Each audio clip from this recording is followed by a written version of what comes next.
Greetings, fellow gamers! Welcome to Channel Other Doc. I'm Jim, I use he, him pronouns, and today we are playing the second of our two one-shots of Dirty Secrets. This is a sort of GM-less game of investigation, conflict, and violence that takes on the detective genre in a modern setting. Let's go around and introduce everyone. Most of us don't have assigned characters in the game per se, so I'm going to go around and ask everyone to tell us who you are and a favorite piece of either detective or noir media. And I'm going to start with Christiana. Hello! Hello, I'm Christiana. I use she, her pronouns. I'm sorry, the question was a favorite piece of... favorite piece of detective media or noir media or just something you don't hate. Well, so a classic that I watched semi-recently is The Maltese Falcon. Classic noir detective story with Humphrey Bogart as Sam Spade. And it's got all the good stuff in there, you know, the femme fatale, the killed partner, the secret treasure, the conspiracies, all good stuff. Yes. And I'm going to be playing the private investigator. Yes, we flipped a coin backstage, as they say, and Christiana is going to be the investigator today. And moving on to Andante. Hello. Hello, everybody. My name's Andante. Long-time role player. Let's see here. My exposure to noir. My favorite bits are. I really like the early detective comic era. Right around the time Batman was introduced, kept everything very realistic. It was a lot of investigation. I like the whole concept. It's all very excellent. And my desk is now covered with ants for some reason. Okay, anyway. Non sequitur man strikes again. Yeah, it's all good, sir. Yeah. It's all good. And finally, Dave. Hola, I'm Dave Robinson. For my noir bit, I was gonna do the Garrett novels by Glenn Cook. Brilliant mashup between the noir genre and fantasy. Garrett is a detective in a fantasy city with gnomes and elves and magic, and it's got all the tropes. But I opted instead to advance the author Andrew Vox, who is actually a defense attorney who largely works with child defense cases. And his books, especially the Burke books, Striga, Flood, Bluebell, these are some of the most gritty, hard-hitting noir I have ever read. I was introduced to him through the novel Hard Candy.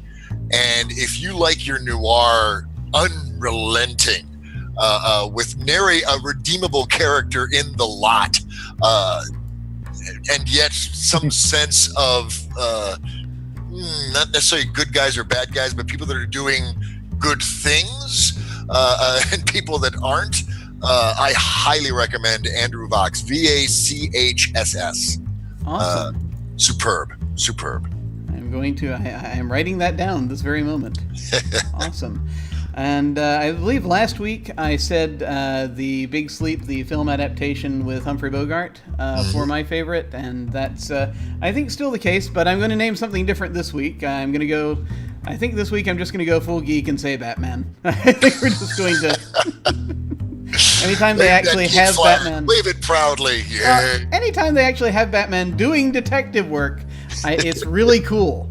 It really is. So it's just one of those things that, unfortunately, they don't have them doing that all the time, but sometimes they do. This is a game that can be very much about vice, corruption, and people doing terrible things in general. This genre, the detective genre in particular, as opposed to the mystery genre, the detective genre, and noir especially, has people in pain doing things to cause pain to others, who then in turn cause pain to others, and it's just a whole chain of that. So just so you folks know, we're going to be using the X card, the N card, and the O card. So if we hit something that's crossing a line for you, any of the players can type an X in the Zoom video chat or anywhere else, or just make an X symbol, and we'll back up and we'll do something else. If something happens that you're okay having in the game, but you don't want a graphic description of it, then you can type an N in the Zoom chat, and then we'll fade to black on it or put it behind a veil. So it'll be there, but we won't go into detail. Finally, if you're in the midst of intense role playing and you think you think that we might be worried that you're going to be getting really upset out of character, then you can put an O in the chat and just let us know you're okay and that we're good to keep piling on the drama.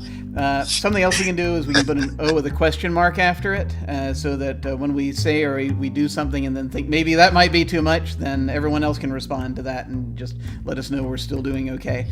While the characters might end up seeing quite a lot of torment, we just want to make sure we don't have that happening to the players, so we can all relax and have a good time.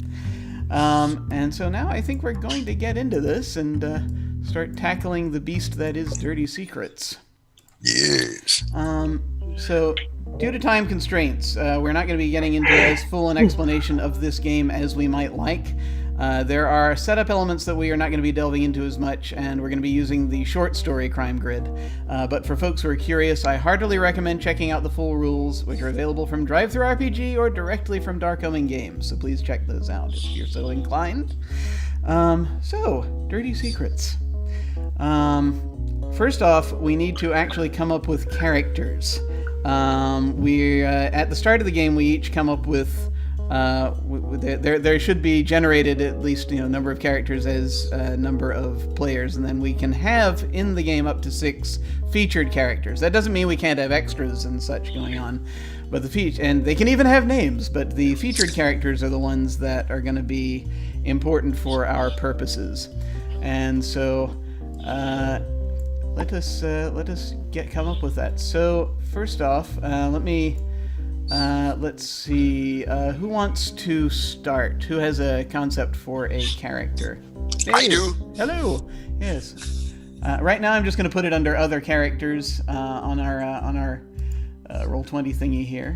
Who have you got? Ace Gillette. Ace Gillette. Is that Gillette? Sure. Okay. Tell us about Ace Gillette. Ace Gillette was an up-and-coming model just crossing the threshold into national fame when, during a photo shoot, a gas main exploded and he was horribly disfigured.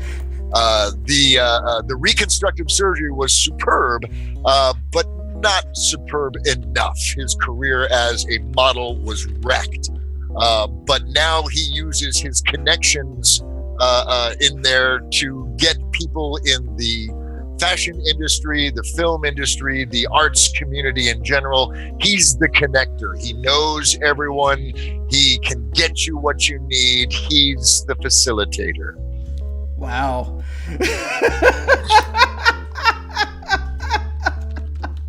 And he's bitter, deeply bitter about what he once was and what he could have been. That's so awesome. About how old is Ace? I'm gonna put Ace around. He's probably just crossed. Let's add a little more angst to him. He just crossed 30. He's 31. Oh, so he's crossed that threshold. He's dealing with that. Yeah. Wow. Okay, that's a heck of a thing. Okay. So we have Ace Gillette as a potential character here. Andante, did you have an idea for a character? Yeah, I've got something here. Okay, his name is going to be Dino Saliente. He's a very recent crime boss, mobster. His previous boss bit the dust in what is being sort of brushed under the carpet as a freak accident. He maybe fell asleep at the wheel and ended up going into the river. He's a paranoid schizophrenic, and things are kind of going downhill for their particular family at the moment because he's not handling things very well, and he's killed off a lot of people who were loyal to him, but he was suspicious of. Interesting. Okay. How are you spelling the last name? Saliente, I think. Saliente. Awesome. I actually got kind of close. That's cool. And it's Dino Saliente? Excellent. About how old is Dino? He's in his late 40s. Okay, awesome. Okay, and let's see. Because I've just randomly drawn. because of course I have. Let's see. The name Beverly Wiseman. And let's see. I think Beverly says that. Let's see. I don't have a specific. I'm going to roll on a table that I just received not too long ago. That our dear friend Dave has provided. Because I think it's awesome. So I'm going to do that. To see kind of the specifics of that. So this character is apparently a media producer. I see a trend. Yes. And the type of media is print. Okay, so this is this is someone who is a journalist or an editor. I think this is probably might be interesting if this were an editor. We had a journalist last week as a character. So Let's put them a little higher up Yeah. and a little bit removed from that. I'm gonna make her an editor.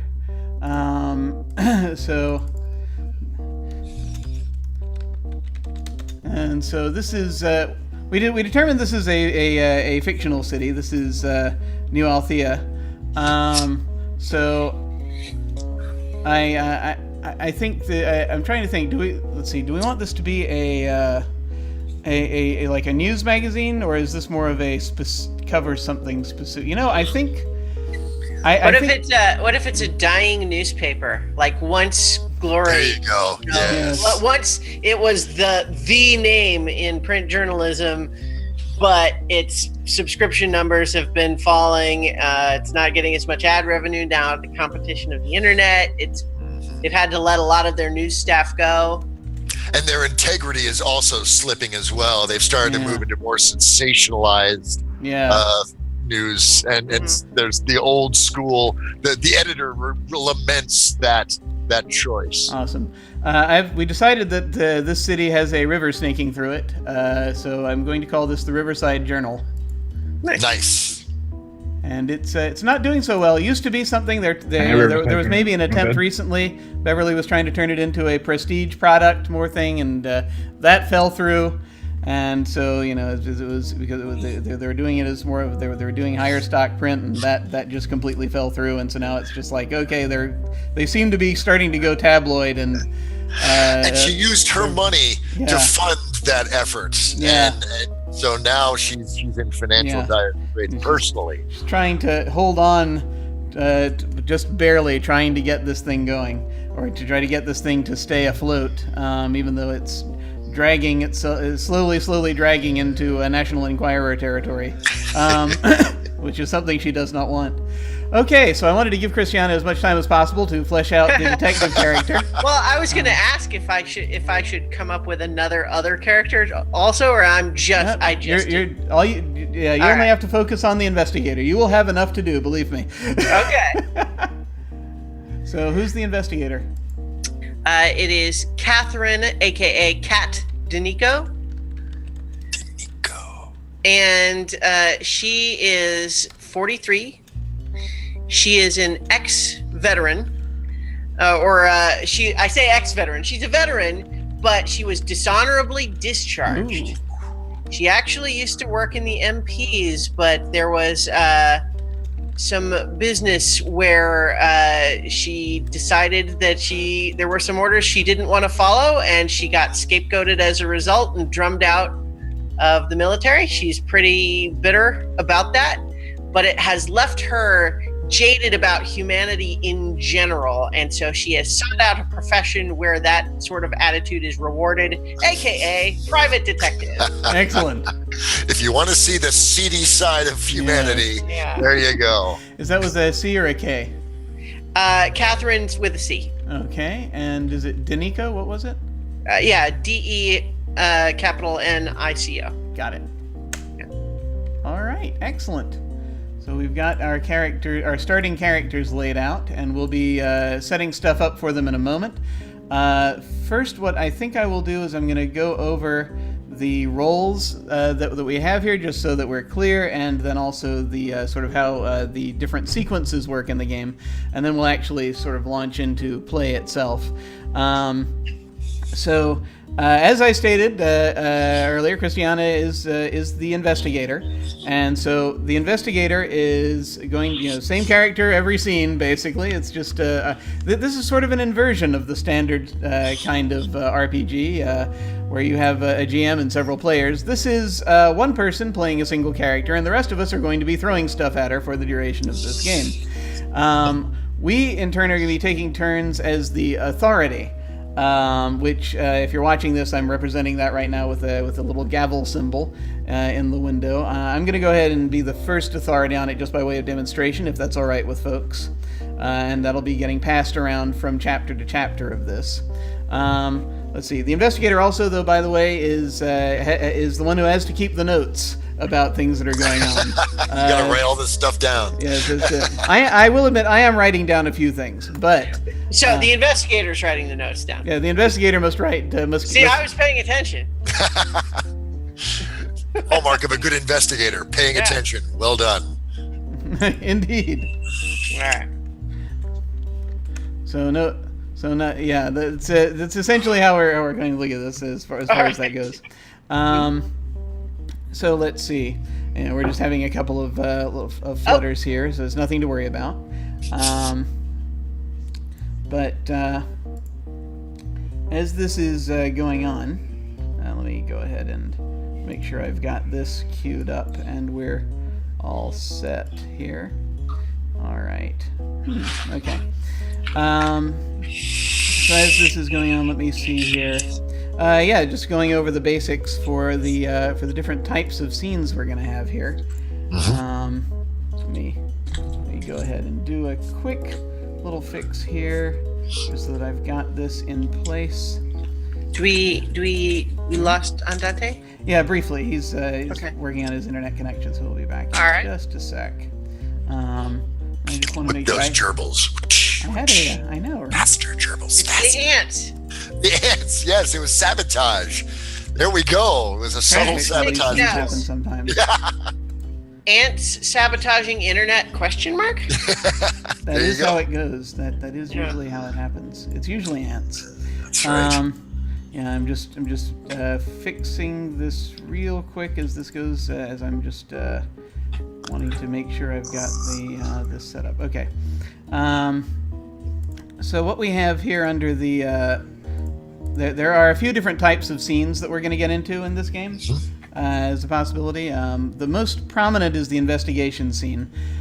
Usually the way this works is in the course of play is that the investigator proposes an investigation scene, and then the whoever is authority that round is going to be can then either accept that or make a counter proposal, basically for a different scene. Cancel that. Yes, yay tech. It works. It works. These things happen. Okay. So that's typically how that goes. Then another type of scene that the authority can propose is a violence scene, which is very similar to an investigation scene, except its purpose is to be violent and uses slightly different conflict rules, which it's very similar conflict rules, but we'll get into the specifics of that in but a moment. There we go. That explains it. Okay. There. Good. Transitioned over. So, pay no attention to that man. Pay no attention to that man behind the curtain. No, while we're doing all that. So that's the main thing. So the investigation scenes and the violent scenes are the types of scenes that the authority can put forth.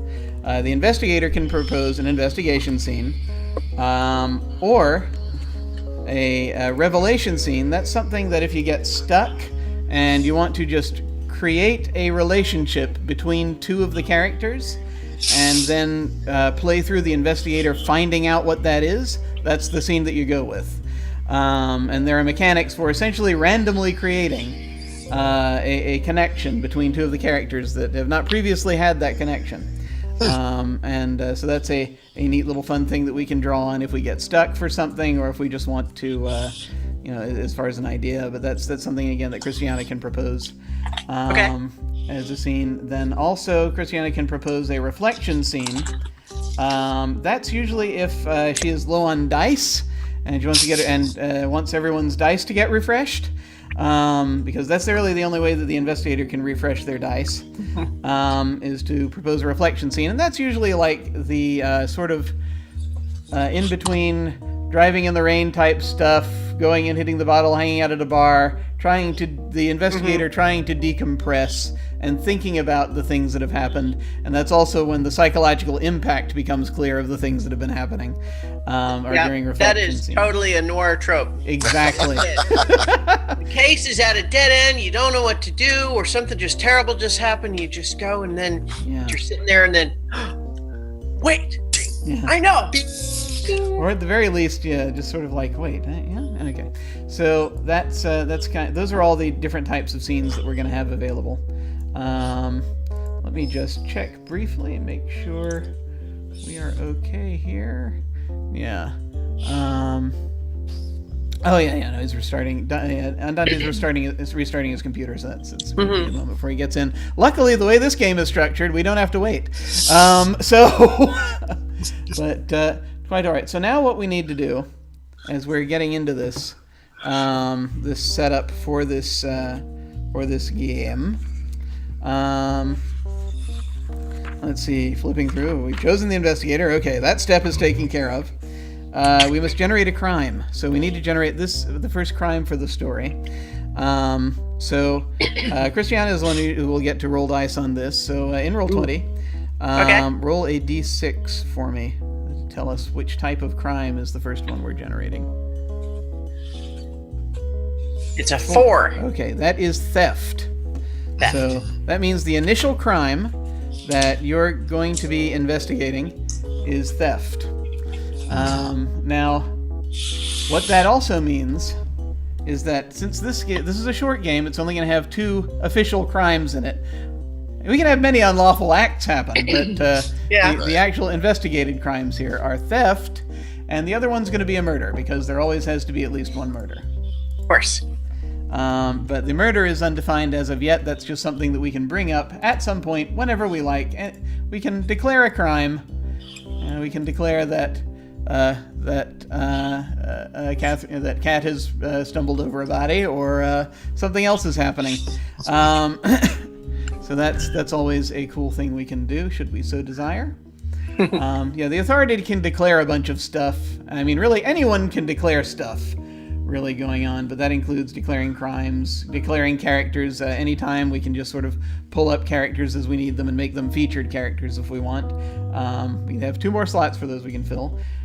Or we can declare a conflict at any point if we see the scene kind of going that way.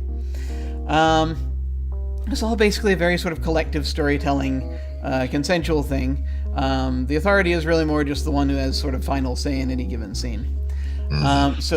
Let us go ahead and, as we've got the crime, we now need to sort of figure out who the victim is and who the starting suspect is. So we need to pick one of these characters to be a victim of theft, and one of these characters to be the initial suspect.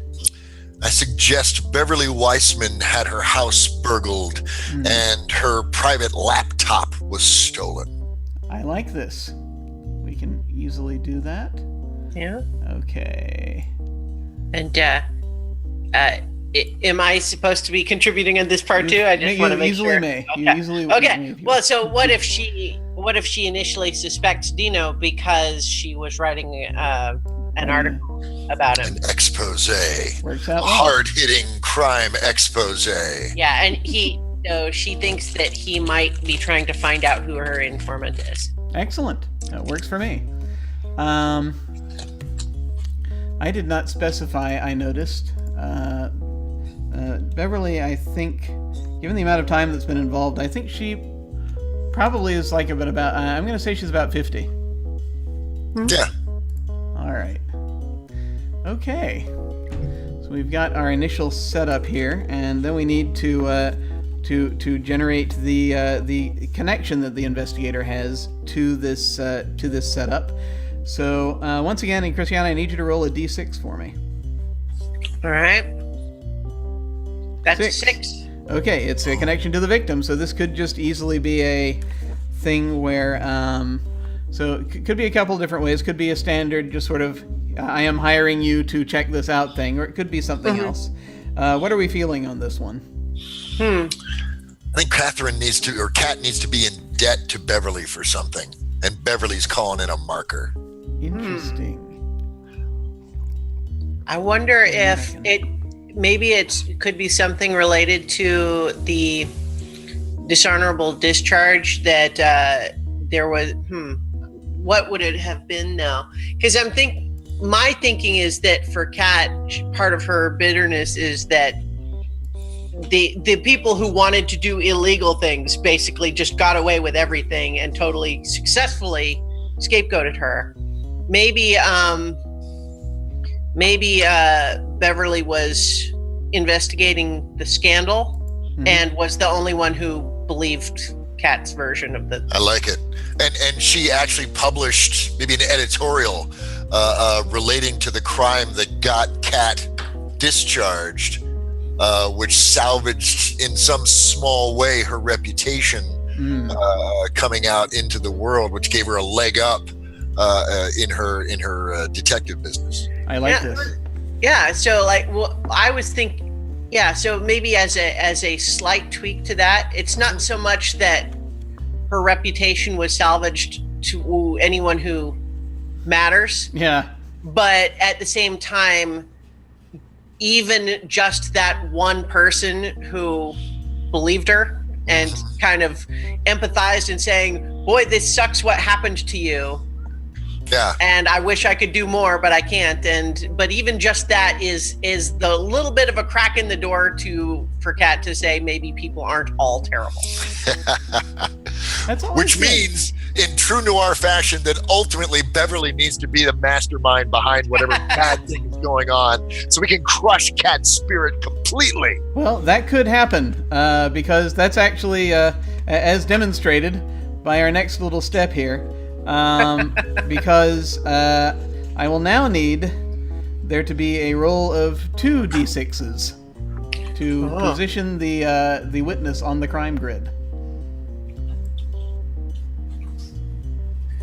That's a 3 and a 6. Okay, so that puts them at right there, and what you can go ahead and do then is if you can see the text area, you can write this in, or if you prefer, I'll do it. But we need to you put the victim's name in that box. Okay. So you go and it's the little text. Yeah, there we go. Yeah. Beverly.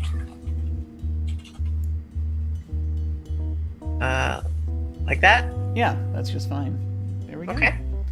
And so that's anyone whose name is on the crime grid could potentially be guilty of one of the crimes that are going to be coming up. So we'll find out.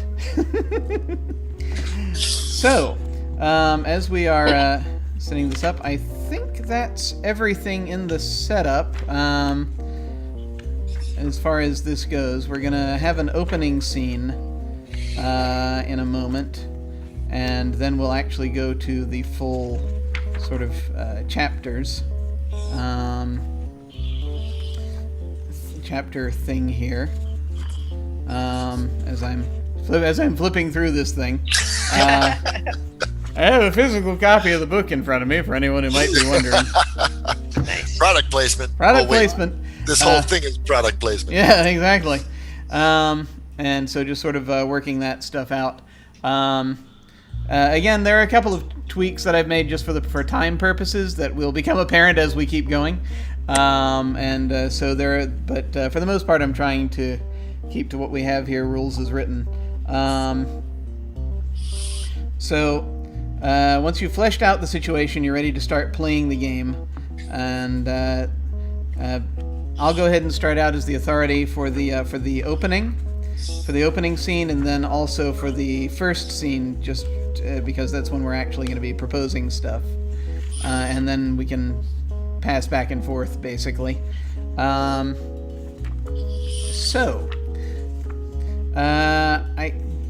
go ahead and get to that.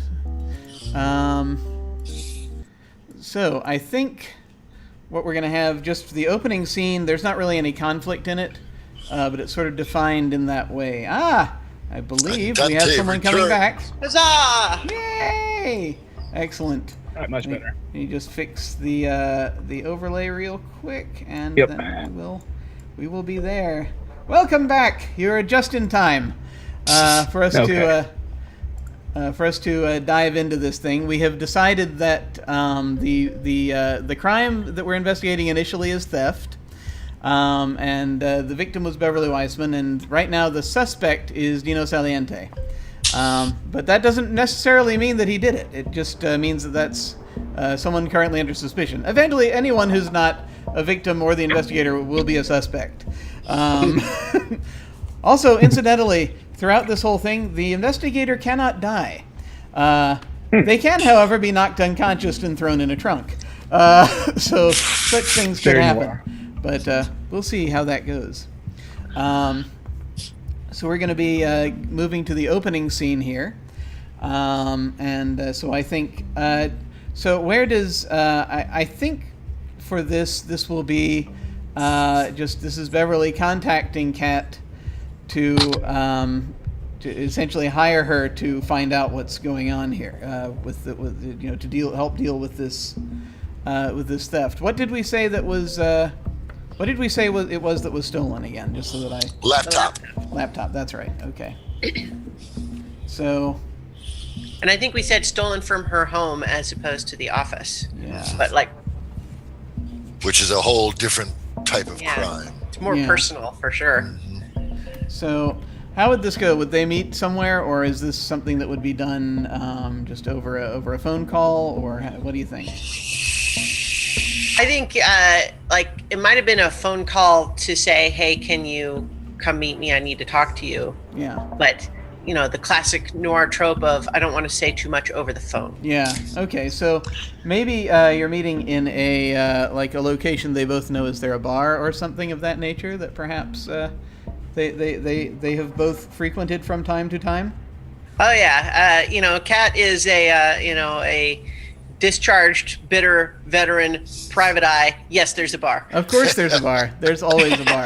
Probably more than one. Oh yeah. But yeah, I think there's a little corner tavern that's nice and dark. Doesn't play music, which is a particular thing that Kat likes about it, is that nothing distracts you from being alone with your alcohol. Okay. So this is on. Sorry, go ahead.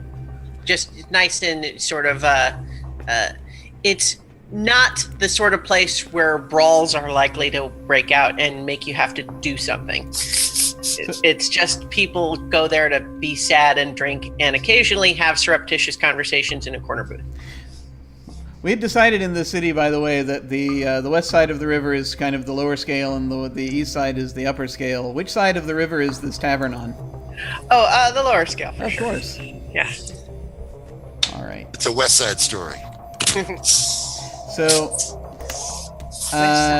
we'll say that for the opening, that you're seated in a booth in one of the tavern's many dark corners. They have too many. It's bigger on the inside. Strange. This is a geometrical oddity. It was required some various. A preponderance of dark corners, and so eventually you see Beverly come in. She's basically, she's in her 50s. She's in her early 50s. She's got so she's wearing a scarf. I'll say that it's been sort of lightly drizzling, so she has like scarf and raincoat type thing on. She is not used to this part of town, and so she's sort of coming in. But she does not. No, she doesn't carry. I don't think she carries a purse. I think she actually does have like, just sort of wears like wears a jacket and carries stuff in pockets and what have you. So she'll come in. She comes in, and sort of looks over and spots you eventually. Mm-hmm. Kat is in her professional mode, meaning she washed her face and tied her hair back, and she's wearing a baseball cap and kind of she's got sort of a the classic leather jacket on and jeans, but this is casual, no one pay attention to me, but still looking kind of cool mode. Excellent. Okay, so after a couple of passes, eventually she figures out where you're sitting, and sits and sort of awkwardly sits down, and I had to circle the block 5 times before I found this place. Yeah, that's my favorite thing about it. This is crazy. You come here all the time? Well, not all the time, but it's nice and discreet, and generally speaking, nobody bothers you here. I can see why. All right, no, that's fine. All right, thank you for meeting me. It's been sort of it's been crazy with everything that's going on right now. Here's the situation, all right? Mm-hmm. Tell me. Actually, hold on. And she, gets I assume that this is one of those places that has a bartender who comes by and for drinks. Or no, they're not going to come by. Oh, they're not going to come by. Okay, good. Yeah. All right. She's sort of like waits for that, and then it doesn't happen, and then she's like shrugs and is like, okay. So this is going to sound fairly innocuous, but let me explain here. I had my laptop stolen. And the thing is that the problem is that who I suspect it is, this is not the kind of thing that I would want to make too public a thing of. I would not want to go to the police because this individual has a number of them in his pocket.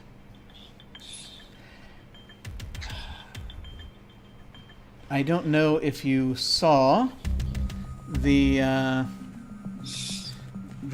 most recent issue of the journal, but we did an expose on Dino Saliente. I take it you've heard that name. Yeah. You travel in dirty circles, and you're going to hear that name a lot. Well, he was none too pleased. And I'd received a number of threats, but then I always receive threats. That's sort of how this goes. It's the business.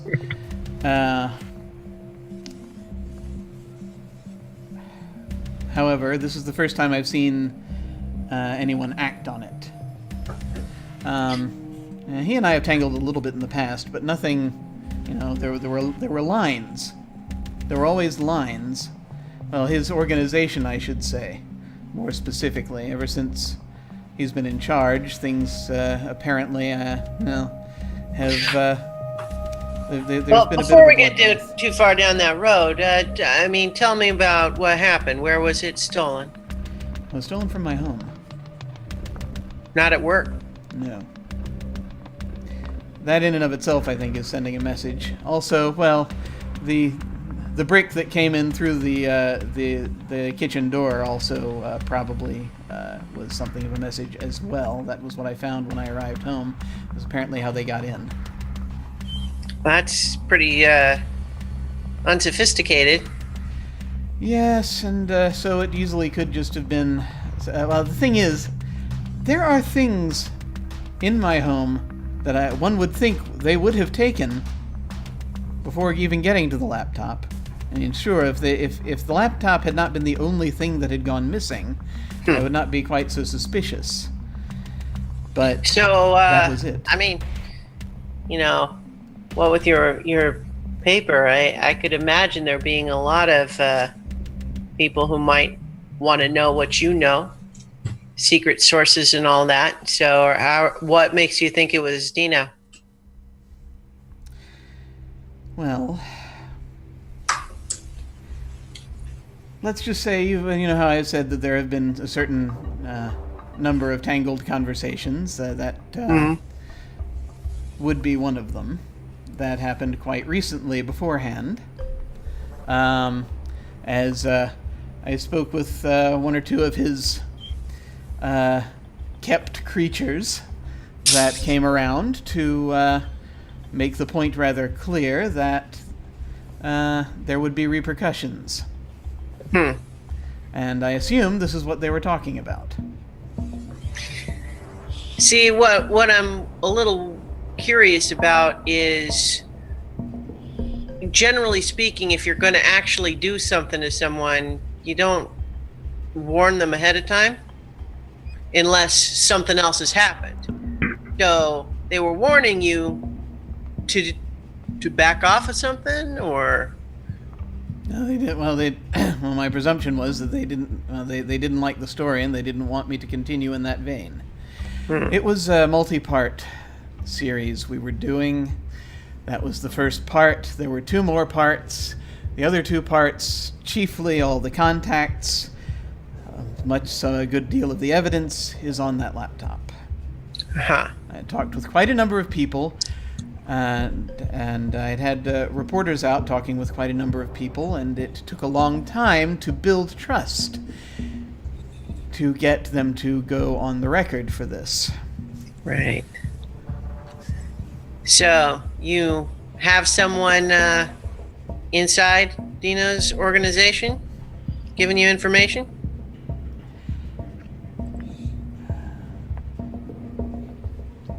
I can't divulge that particular source, but let us say yes. All right, well, let me just say, as the person you want me to find your laptop, keeping information from me just slows things down, but whatever you feel comfortable with. The thing I'd prefer slowing down is that individual's death, so you'd understand why I'm hesitant to provide that particular bit of information. Fair. So this mystery person, have you managed to talk to them since? No. There's, I presume they're laying low. All right, well. Is there anyone else you can think of that might have wanted the information that would be on that laptop? The problem is the list is rather long. All right, well, we can certainly, we have a place to start, but what about the information itself? Do you have copies, or was it all on the laptop? I have copies of some of it. Other things we were trying to keep in a single place. So there are certain elements of the testimony, the written up testimony, are on that laptop only. Okay. Certain other things, records and such, I do have duplicates of. All right. And there are many who would want that, not even just within that organization. As you know, there are other interests pushing on the paper at the moment, and just me personally, and so, like I said, it's a rather long list. Yeah. World doesn't reward truth tellers these days. No, it seems they don't. So you came home, found the brick through the kitchen door. You go in, Did you call the police at that point? Again, this is part of the problem. That's that I know that Saliente has people inside the police force. It's not quite the safest place to contact right now about this kind of thing. Well, are you worried at all that whoever might seek to have this information, whether it's Dino or someone else, you worried that they might do more? Well, if I weren't, I wouldn't be coming to you. All right. So you go in, you find the laptop missing. Where were you before that? Where had you gone? I was, was having my last, the last spa day I wanted to be able to afford myself, as I'm going to have to tighten the budget afterward. It was a bit of a celebration. I was allowing it sort of this once just because, well, we finally freaking got a significant issue out after some time. One of the last ones that we'd had prior to that was, well, the one I think you're intimately familiar with. Yeah. Did anyone know you'd be out of the house? Just I had the appointment at the spa. That'd be about it, I would think. All right. And did you stay at your house after you discovered the break-in, or? I cleaned up. Well, no, actually, would she have cleaned up at this point? No, she's. Would that's an she excellent have question. decided to continue staying in that house after it had been broken in? Yeah. No. No. I'm. I've. At this point, I think I know. Not then. I'm staying with a friend tonight. This was this morning. Okay. The friend in town? Yeah, yes, on the north side. Just. Right. Is there anything else you think I need to know before I get started looking for this? What is it other than the laptop getting back that you're hoping to that I can help you with? Well, if it turns out that there are significant connections here to the inner workings of Saliente's network, then, well, that you happen to uncover in addition to what we have already, then that might significantly help things along for the journal. Right. Because that information, was it encrypted or anything, or how secure was that laptop? Yes, I had encryption. I had encryption on it. We have a security guy who used to work for the Navy. Oh, okay. So, Dino would need someone to get that information. Probably, yes. It's you need more than an armchair hacker to be able to get in. Okay. So, I assume I can call you at the same number you called me if I need to get a hold of you? Yes. All right, well, we discussed my rate over the phone. Expenses, incidentals, of course. But I think I may want to start looking at the scene of the crime, so to speak. Okay. And she takes out a key and she hands it to you. All right. Thank you, Kat. I really appreciate this. Well, I just hope that we can take care of this before it doesn't matter anymore. That's the hope. Okay, so I think that's that scene. All right. And so the way this typically works, again, so in the now we're going into actual play, and for that, the investigator proposes a scene, the different types that we discussed earlier. Also available on little handouts that I sent in the Discord for folks who want to have that in front of them. Then I can, as the authority, I can either accept that, or I can reject that and make a counter proposal for a scene, which then either has to be accepted, but it can be, or it can be appealed by.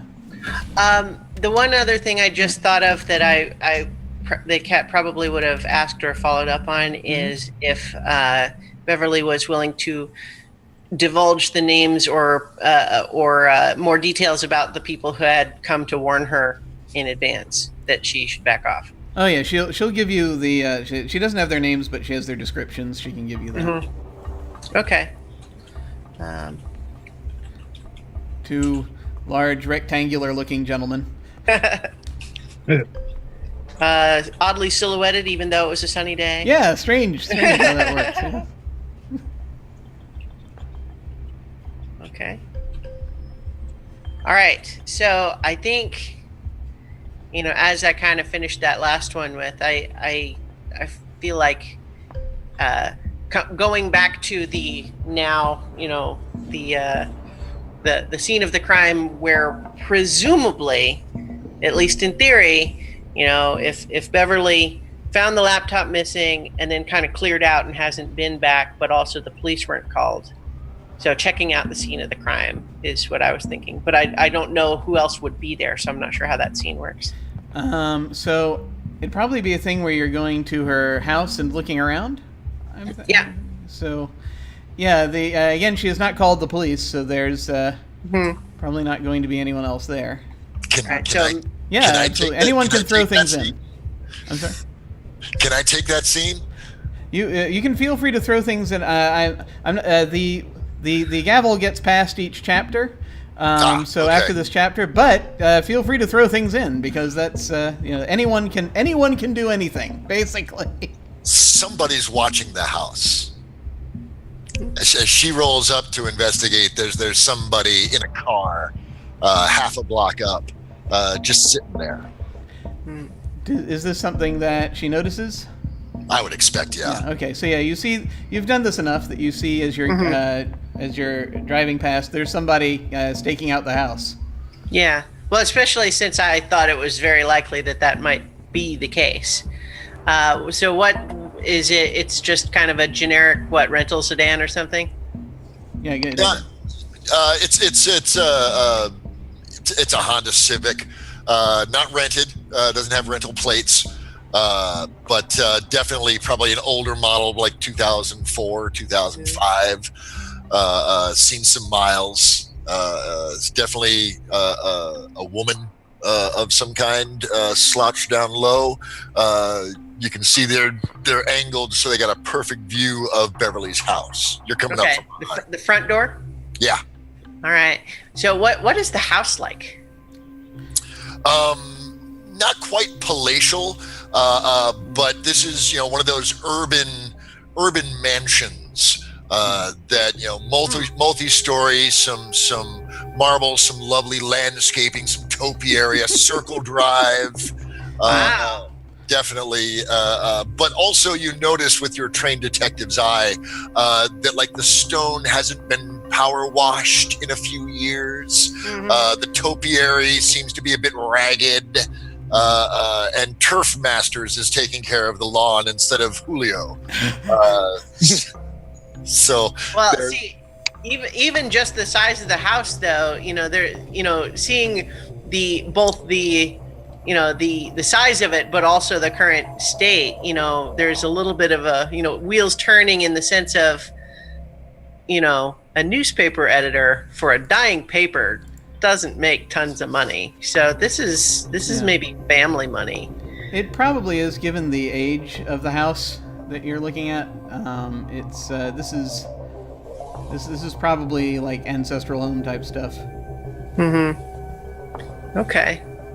And so is there like a big walled off yard or with a gate or a fence? Or... No, it's still close enough in the city that there's a small yard, but it's just a circle drive, so there's an entrance and an exit, easily accessed. Okay. So is it part of like a block of buildings, or is it a standalone house? No, there's a block of buildings. It's one of those, it's in the city. It's still urban, very definitely. So there's maybe 10 feet between this house and the next house. Mm-hmm. Okay. But old trees along the house. Obviously, an older part of the city neighborhood area. It's just enough room for one or the other of any particular neighboring house or household to have grown a border shrubbery of some kind. Yes. Exactly. Okay. So definitely, I think Kat, tries to avoid being noticed by whoever's in this car. Writes down the license plate. Is it a rental, or is it maybe missing a plate, or? No, it has a plate. It's not a rental. It's a legit car. Okay. Have rental plates. You can see there's as you angle yourself to avoid detection. You can see there's a couple of empty coffee cups, not Starbucks, on the dashboard, and the window is rolled down a little bit. And you might even see from a distance a few cigarette butts sitting on the ground outside the door. All right. So I think, given that we got someone watching the front door, and the fact that the break-in occurred at the kitchen door, which I imagine is maybe around back. Yeah, probably. Yeah, it would be. I think that Kat would try to see what she can do to find out if there's someone watching the back door too, but trying to avoid being noticed by such a person if they are there. Oh, may I take that? Do it. Go. All right. They're not exactly watching, but there's a gentleman with some short black hair, a little bit of a gray along the sides, blue eyes, sort of a crooked, sharp nose, sallow cheeks, dressed in a brown jumpsuit, and he appears to be trimming hedges which haven't been trimmed in a month or more. Or, I'm sorry, a year or more. All right, so at the very least, we know that someone is interested that can afford to hire two people to sit around outside a house all day. So I think, assuming that that Kat doesn't recognize either of these two people, I think she's going to go in the front door. She's going to just act like she didn't see anyone, go to the front door and use the key, maintaining some situational awareness, but otherwise acting like she is a family friend who's gone to pick up something from the house for her friend. Okay. Cool. I don't think anyone's going to approach you while you're in the house. I think they're going to be keeping an eye on things. But you go in, and it's... sunglasses, hat down kind of a little bit. It's not an absolute wreck necessarily in there.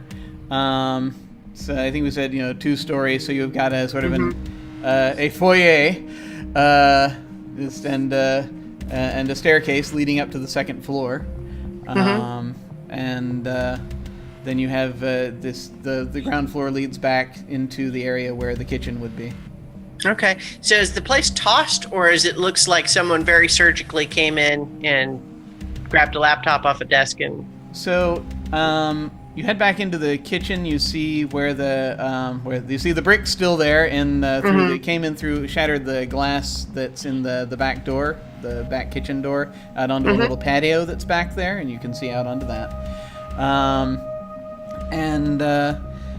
You can see that looking. There's let's see down here. Her office would probably be up on the 2nd floor.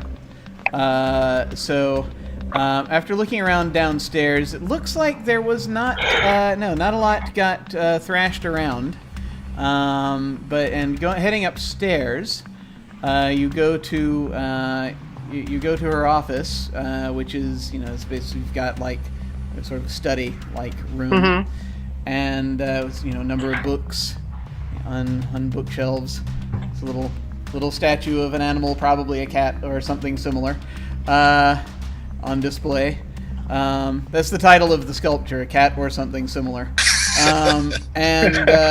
There is. No, anyways, you see that there is. So you probably would be keeping the laptop in the desk that's there. You see that the lock has been broken for the desk drawer, which is a wider thing that you would keep the laptop in, and then you put it on the desk and then proceed to do terrible things with it. Okay. But it's like there's one specific locked drawer that's been broken open and not a lot of other sign of damage or searching. It does look as though the desk was searched somewhat. Okay. There is a little bit of moving of stuff around that seems evident there, unless she's just that lackadaisical with the way she stores things, which you do not believe she is. Yeah. But there's also a credenza and a bookshelf, and those are largely untouched. Exactly. The brick, does it look... So, from the glimpse around back, does the brick look like it was just grabbed from somewhere in the immediate vicinity, or... Yeah, that's the funny thing, is that there's nowhere around here where you could just pull a brick from. Does it look anything unusual about the brick? Well, it's... No, not especially. I mean, it's your standard sort of red brick. It's slightly smaller than the, big industrial ones you might think of. So it's not the heaviest of bricks. Is it a fresh brick, or does it look like it was pulled out of a wall? Like, does it have signs of having been mortared to something? Looks fresh. And also you notice that as you look at the pattern of broken glass, it doesn't appear that anybody's actually stepped on the glass. There are no tracks through the glass itself. Okay. So she could have come in from the front door and then seen the disturbance and then gone upstairs. So it doesn't necessarily mean anything as far as Beverly. But it would be unusual for someone to break a window with a brick, presumably using that as their means to get in, and then be concerned about stepping on the glass. Interesting. That is curious. A shoeless thief. A levitating thief. Yes. Or... Put an APB out for John McClane. Yeah. It always leads back to John McClane. He learned his lesson after that last time. Okay. So that could mean that the brick is actually a decoy of some sort.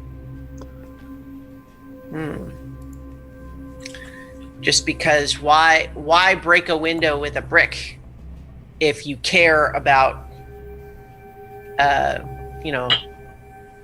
not leaving it not disturbing the scene somehow. So like throwing a brick through a window, for all we know, could be a separate thing. Could be a threat that is not necessarily connected to the laptop. Or just a red herring of some sort. Okay. And so while I'm walking around her house, do I see like family photos and stuff? Yeah. Yeah, you see basically there's some photos of her with her daughter. Whom you've probably met once or twice, maybe. She doesn't live in town, but it's just... Grown daughter? Yeah. Okay. Adult daughter. Not a single picture of her divorced husband, however. No. In fact, some of the photos with her and her daughter appear perhaps to have been doctored. Yeah, just a bit. There used to be somebody else in there, but that was chopped off. So that I guess that's what I somewhere want to where her ask. daughter's leaning on Like, nothing. Are we talking about Photoshop, or are we talking about someone has folded a larger photo? Folded a larger photo, cut Okay. off. That's because that you could imagine someone just doing it in sort of a fit of frustration. Yeah. Right. Some evening when they've had 3 glasses of wine, versus if someone photoshopped it and put it on the wall that way, that's a disturbed individual. There's like pathological. there's like one of those sort of clever those wooden sort of photo collage things where a lot of photos looks like they were cut out from other photos, and they're just sort of pasted up. So that kind of thing is there as well. A few. Is this kind of like folded, or is there evidence of like like tearing or burning or any sort of other destruction, or just kind of cutting? Mostly cutting, yeah. Yeah. Very precise cutting. Yes. But very definitively cutting. Right, but it is removing signs of, as opposed to I want to hurt this person. Right. Yeah. Exactly. Okay. Surgical rather than brutal. Yeah. So I noticed that the outside of the house was, a nice place that has not been taken care of as well recently. What does the inside look like? Does this look like a woman who keeps her house neat and clean and tidy and all of that? Yeah. Or, okay. Fairly. It looks pretty clean inside. She has her life together? Yeah, it would seem so. Yeah, you may see some dust in the corners where a broom would miss it. Yeah. But nothing is disheveled or dust. The wind, Piles the of chandel. fecal dirty dishes in the sink. No, none of that. None of that. All right. I think there's a moment where Kat just feels like show off.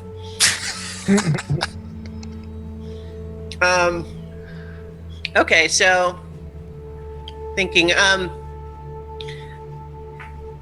Beverly said nothing else was taken, but from the desk and everything, I want to try to get a sense of if I can tell if it looks like anything else might have been taken.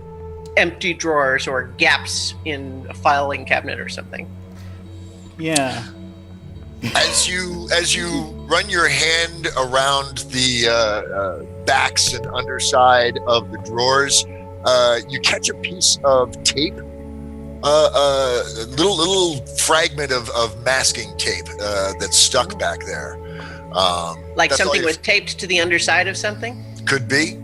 It's definitely a very strange place to find a fragment of torn masking tape. Let's see. All right. I need to shut up because I'm complicating this thing way too much. Way too many weird. Well, better to throw all this stuff in early so that later we can filter it out and sort through it. I think that Kat is looking around at a lot of stuff because her sort of default assumption here, especially after Beverly wouldn't name the source, like she gets it, but it also means she is not telling me everything. I have to assume that most or all of what she told me might not be true. And yet she wants me to find a laptop. So clearly something's going on. So I'm not taking for a given anything she said, other than to just say, maybe that's true, but I'm going to try to figure out myself. So the brick seems ordinary, but the undisturbed glass suggests that there might be some more complicating factor at play other than a simple. It also is not typical. Like if someone is coming in specifically surgically to steal a specific laptop from one bedroom on a house when they know she won't be home, why throw a brick through the door? Surely there's a better way to do that. For that matter, if you want to steal someone's work laptop, you just mug them in the street and take it off their shoulder. All right. Well, I think that might be all I can get from the crime scene at the moment. Okay. So I think, basically it's your I think that'll be that scene pretty much. Okay. Yeah. Actually, one last little tidbit that I got. I'm sorry. I know I said I'd stop, but I got to throw one more. As you're walking out, the immaculately clean waste baskets. They're all emptied. But you do notice that there is an empty envelope from Gannett Media, a national media organization. Say that again. Gannett. Gannett, Gannet, Gannett Media. And it looks to be it's not advertising, it's not third-class mail, it is a corporate letterhead envelope addressed to Beverly from Gannett Media Corporation. Global. Okay. Gannett Global. Yes. So, if it's a global, is that something that Kat has heard of? Everybody has heard of. You've heard of Gannett. These guys run TV shows, newspapers, magazines. They're everywhere. Okay. All right. Yeah, I like that. Okay. So I think before actually leaving the house, what Kat is going to do is go into the bedroom and and find a little duffel bag or something. Yeah. And pack a couple of changes of clothes, just almost arbitrarily, just grabbing stuff to put it in there. The cover story here, if anyone challenges her, is my friend asked me to pick up some clothes for her. Yeah. This is to try to, set a false trail if someone wants to try to use Kat to find Beverly. So you are, I think, seen leaving with the duffel bag, but I do not believe you are challenged. Okay.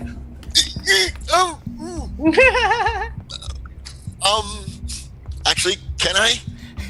Would you like to call for a conflict? I would like to call for. I don't want violence necessarily, but there is a meeting that needs to happen.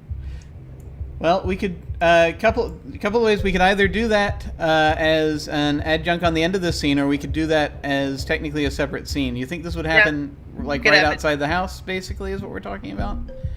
Is someone gonna encounter? No, it can wait. We can do either way. We can go either way. No, we can let that go. All right. Let that go. It's one of those things where I'm just sort of imagining in the back of my head, people watching the house would be like, "Who is this? Find this out," And Exactly. If they went to enough trouble to get someone to pretend to be a gardener, I just feel like they'd wait. Okay, so that's that chapter, because investigation scenes conclude the chapter. So right. At the end of, so just as an incidental, Kat would have driven by without stopping and noticed the car out front, and so would have parked several blocks over. Okay. Yeah. Cool. But you got a good look at who was sitting in the car. Well, yeah. So when she came by, she tried to play it casual, she wasn't looking, but did try to get a glance. Yep.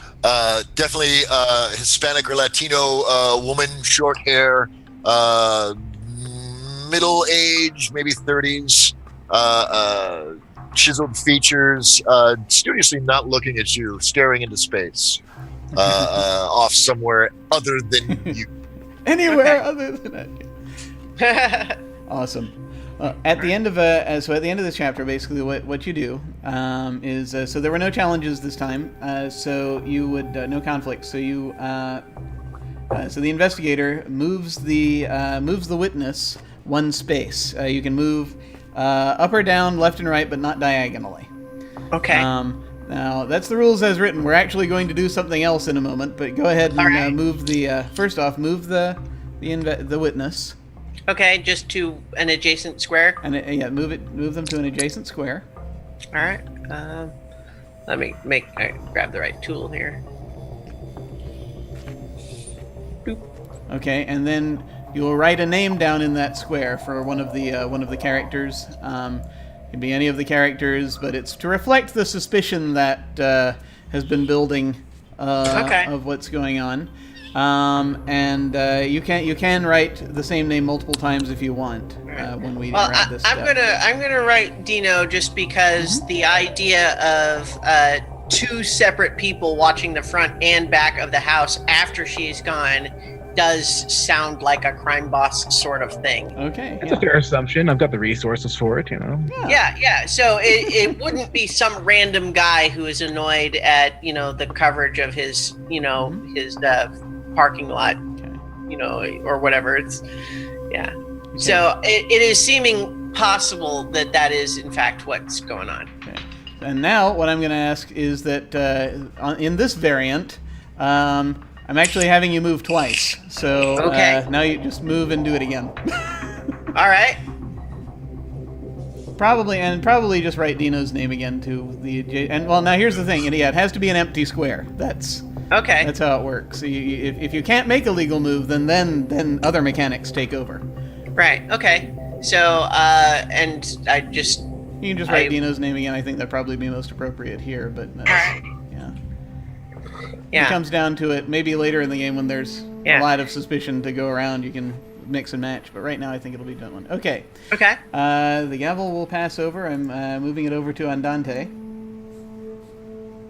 And all right. Who is the next authority?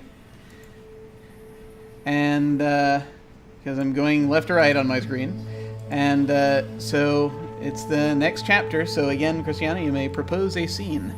Okay. So I think I'm imagining that as sort of a side activity, she might have a contact someone who can look up license plates for her, and so she might send out a feeler for that. But as far as where she's actually going, I think,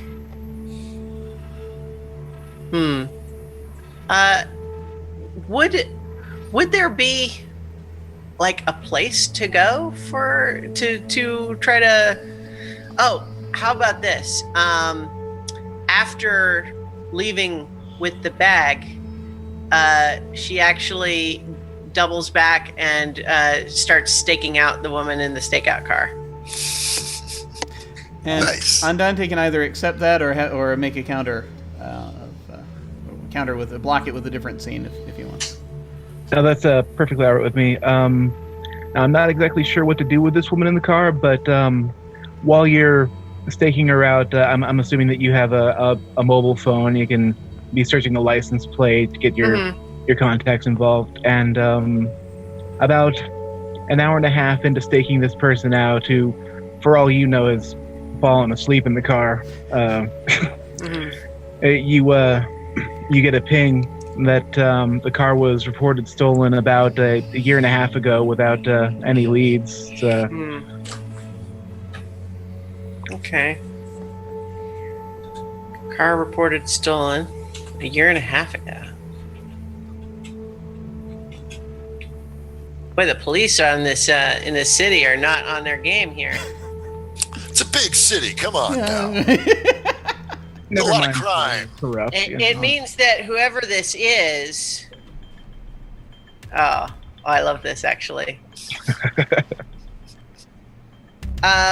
While sitting there watching this car and getting this note back that it was reported stolen, she's going to pick up the cell phone and...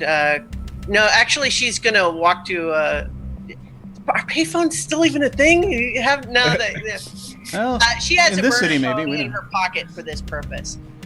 She's going to call the local police station on the burner phone and just say, "Hi, my friend had their car stolen last year, and she thinks she saw it parked on this street. If you guys could go check it out and see if that's her car, I'm pretty sure it is." I love it. The lady on the other end says that a squad car will be by within the next 20 minutes or so. And thank you for your information. All right. And so I think that she kind of just sits back and gonna see what happens here. So about 20 minutes go by, and a squad car starts rolling up to the street. It comes up to the corner.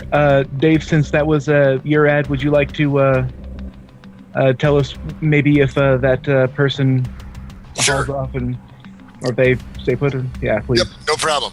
The cop car rolls up alongside the stolen car. There's a brief exchange between the woman in the car and the agents, and you see the woman splash a badge and then drop it, and the police car nods and rolls on. Oh, this is awesome. Okay. As the cop car is rolling by the house that you had just been investigating, you notice as they're turning the corner, the gardener, quote unquote, kind of peeks his head out, looks both ways, and then creeps across the street, and then takes off in a sprint towards a truck. Ah, okay. Nice. Okay, so he does that at like at the side of the cop car, or he does it like after the car leaves, or it's as the cop car is turning the corner, and the cops would no longer be looking behind them. Okay. He doesn't seem to notice the woman in the car or you, but almost immediately afterwards, another car, a very nice car with blacked out windows, comes rolling from the direction that he just ran past, and stops and starts to check out the house a little bit, and that's where we're at the moment. Well, I'd like to try to follow that car. All right. Well, they start moving on, and they take a little snaking route to a they used to be called speakeasies. I guess it's just a nightclub at this point. And it finds a parking spot along back, and two angular men, very large, between 6.5 feet tall or so, get out of the back, and one of them smacks the car, and it takes off, and they go in through the back. Car with tinted windows leads to like a nightclub. You said? Yeah. All right. What's the name of this nightclub? The nightclub's name is such a allure, something like that. Oh, Such a lure. Nice. that's kind of a. Gosh, I'm trying to envision this nightclub now. It's got sort of a 70s neon sign written in what's it called, cursive, purple and blue colors. Interesting. So, is any chance that this would be like? Is this a completely unfamiliar place to Kat, or? No, if you've had any dealings with the mob, you know that this is one of the places that they either had protection on or owned directly. Okay, so this is more clues that at very least Dino is involved in this somehow. That is correct. So it doesn't mean that he stole the laptop or had it stolen specifically, but he is entangled in this whole situation. Also, woman in the car flashed a badge.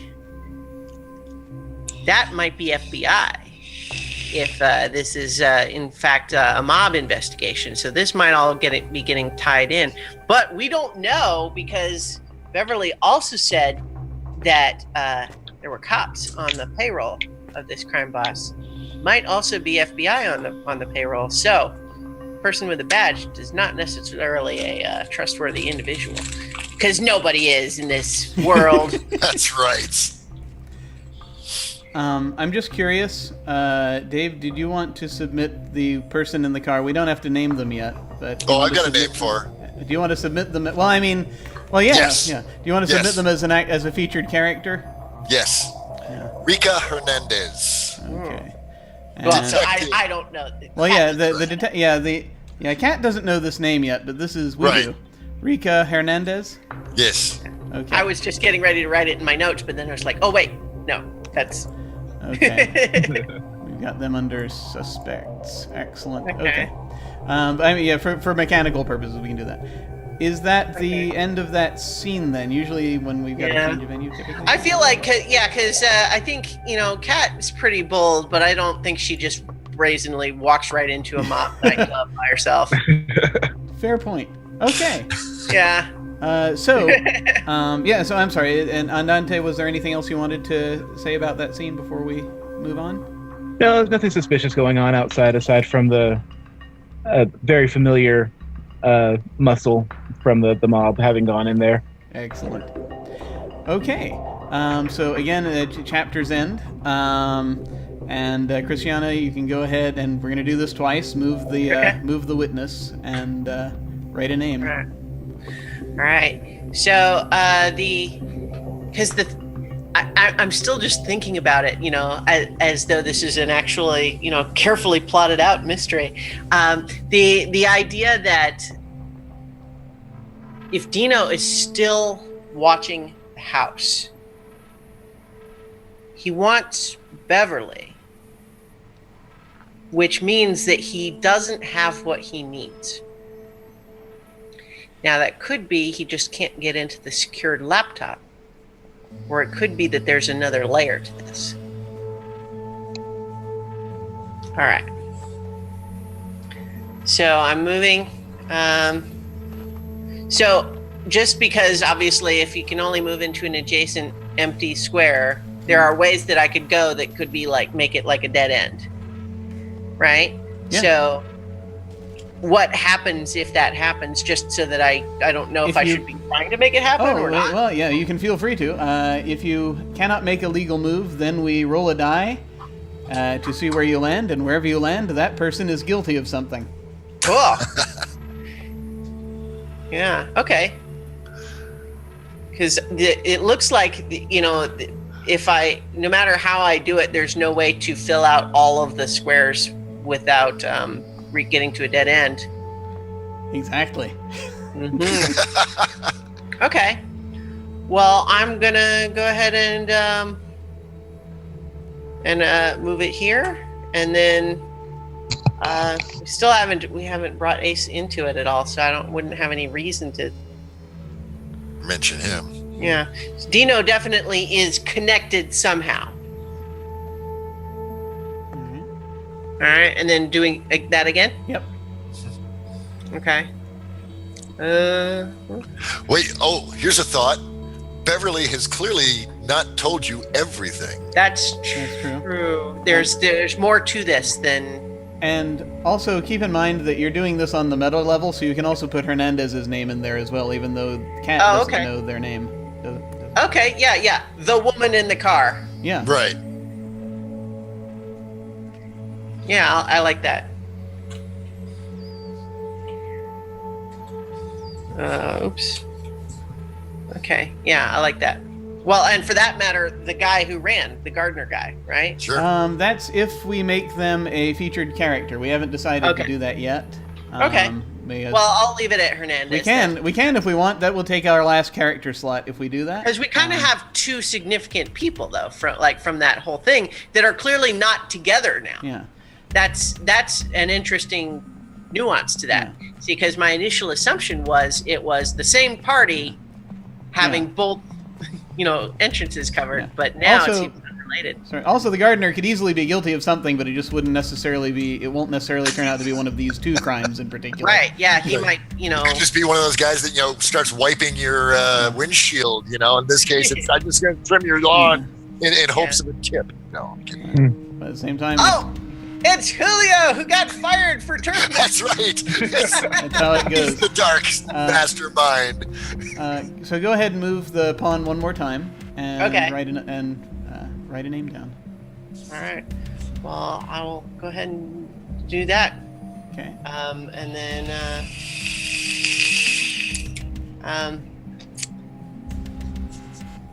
yeah. See, I feel like. Well, I think. I don't know. I'll make it Hernandez again because I don't. Okay. I don't know how the mechanic ought to work in terms of what makes it more interesting, but to be sure, there is a bigger connection here that there's at least two different parties in play. The weird thing is, if we ended up using Ace Gillette's name, and then that's the first time we encounter them, is when we find out they're guilty, which could also happen. I don't know. Yeah. Um, Well, I think one of the things that, short of, tipping her hand too much by just walking right into that nightclub, one of the things that she might do is, let's see. I'm trying to think if she would ask Beverly about Gannett Media, because there's too obvious an answer, right? Because it's possible that it's just a very simple thing of Gannett Media wants to buy the Riverside Journal, and it's just an ordinary thing, and it might be completely unconnected, and it would be very easy for Beverly to say that's what it is, regardless of what might be true. Entirely. Mm-hmm. But at this point, we're at about the halfway point. Okay. So I'm thinking maybe we should go on break. Would that be all right with you folks? Sounds good. Okay. We're going to go on break now. We'll be back in about 5-10 minutes. We will see you shortly. All right.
we have returned, and we are now in the next chapter. And Dave has the gavel, so Dave is the authority for this.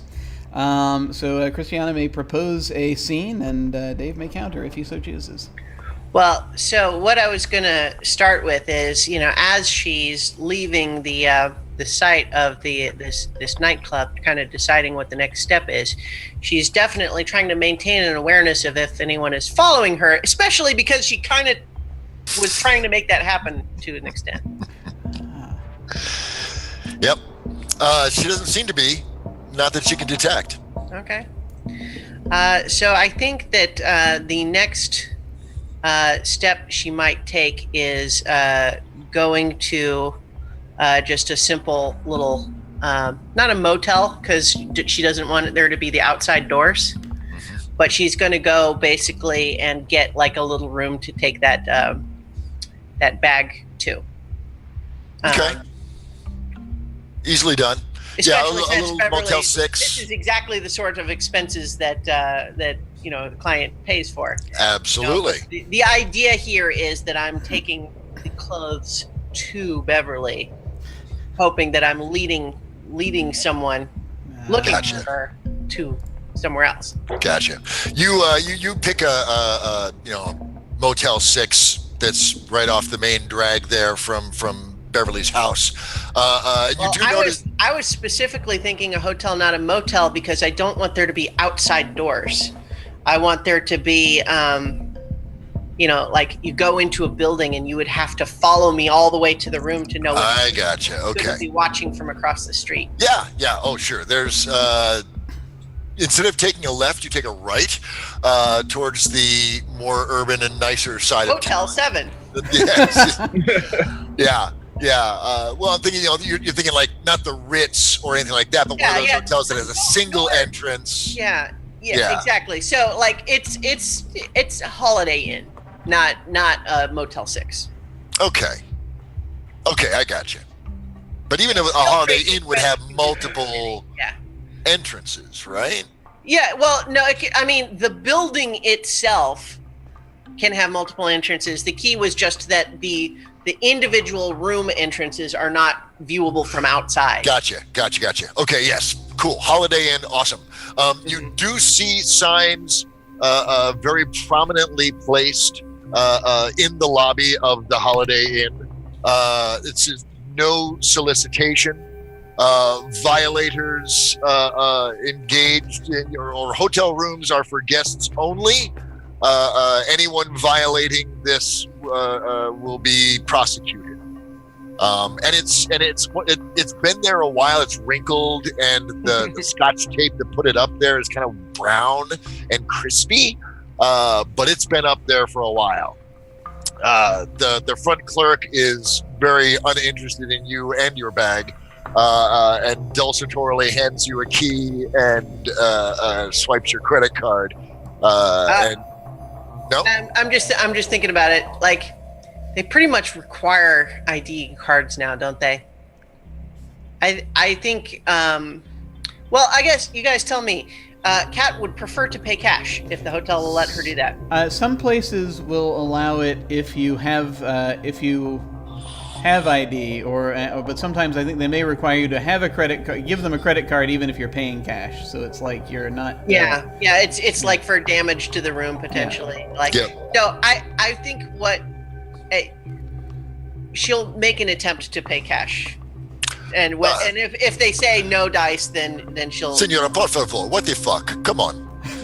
What do I look like? A goddamn bank? You got a card or not? Yeah, I got a card. Thank you. Don't fuck with my day. Don't charge anything on it. If I'm not gonna put anything on it, so don't run it. Oh yeah, you say that now. There's gonna be 5 porn swipes on this thing in the next 6 hours. I'm sure. If anything goes through, then fine, put it on there. I'm telling you, there's not gonna be anything on it, and so don't swipe it if there's not any charges. Okay? Okay, Mother Teresa, we got you covered. Yes, you hold your prayer meetings. You go. Damn,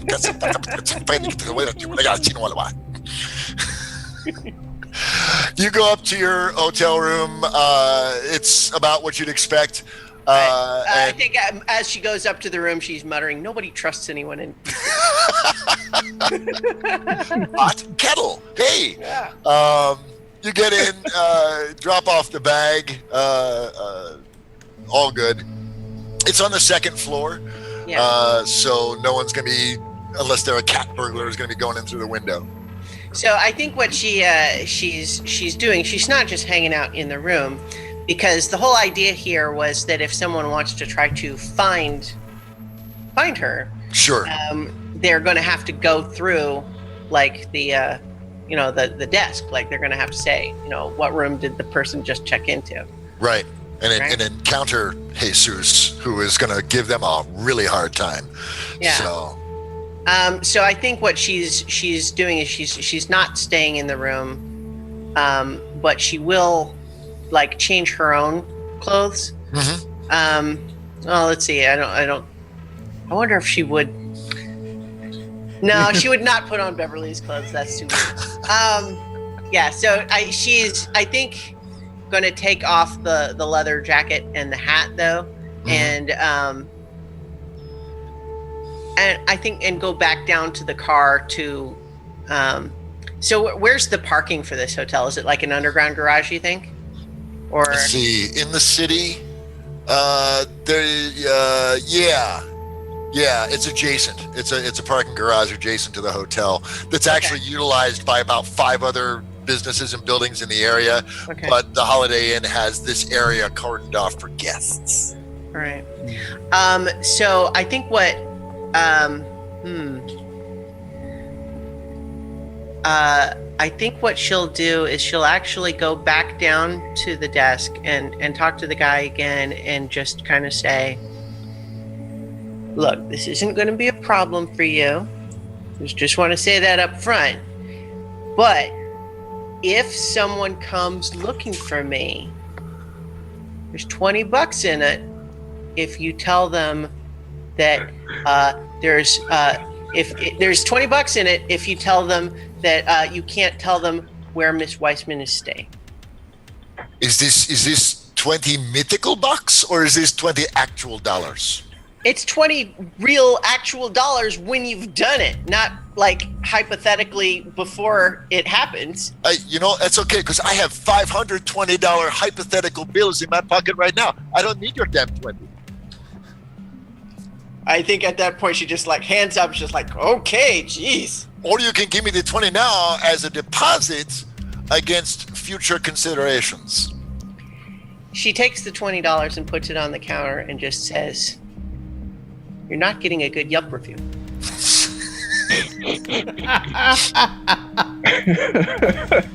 He takes the 20. I can live with that. No one's going to know you're here. All right. So I think at that point she would go back down to the garage and trying to decide what to do next.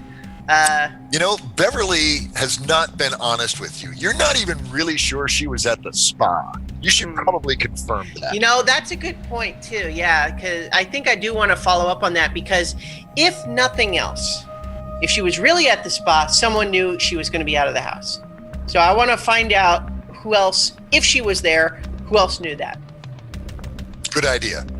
So that's a good suggestion. She'll maybe head to the spa and try to see if she can find out. I am since that would be a separate scene then. Okay. Because but things being what they are, I would like to offer a possibility here. Either we can just continue that way, or we can have somebody. I feel like. I'm feeling almost as if somebody should have. Nothing happened of significance in that scene. Yeah, I know. That's why it's like either somebody needs to attack her or something, or we should just go on to the spa. She's on to the spa. Yeah, we'll do that. Go ahead. All right. Yeah. Go So to the spa. all that retcon was the end of the last. Yeah, that was transitions. Yeah. All right. So the afternoon is wearing on into evening. The sun is falling low over New Althea. And as you pull up to the Idle Palm Day Spa, a very not the highest level of spa, but definitely not chintzy. It's real concrete doves out front, not plaster. It's real palm trees, not plastic. It's quality, but it's not Beverly Hills quality. Yeah, I think Kat is definitely going to look at those palm trees and just go like, how do those not die in the winter? It's magic. We talked about speculative elements. That's it. Yeah. Right Yes, there. that's it. It's the Magic Palm. That's the name of the place, the Magic Palm Spa. There we go. You enter in and make your way to the front desk, but there is a very sharply dressed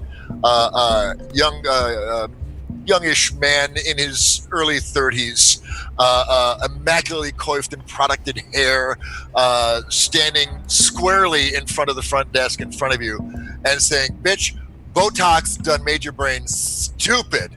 Go back, tell Vivian that Ace is here and he wants his money. Do it now. Clear?" It's like,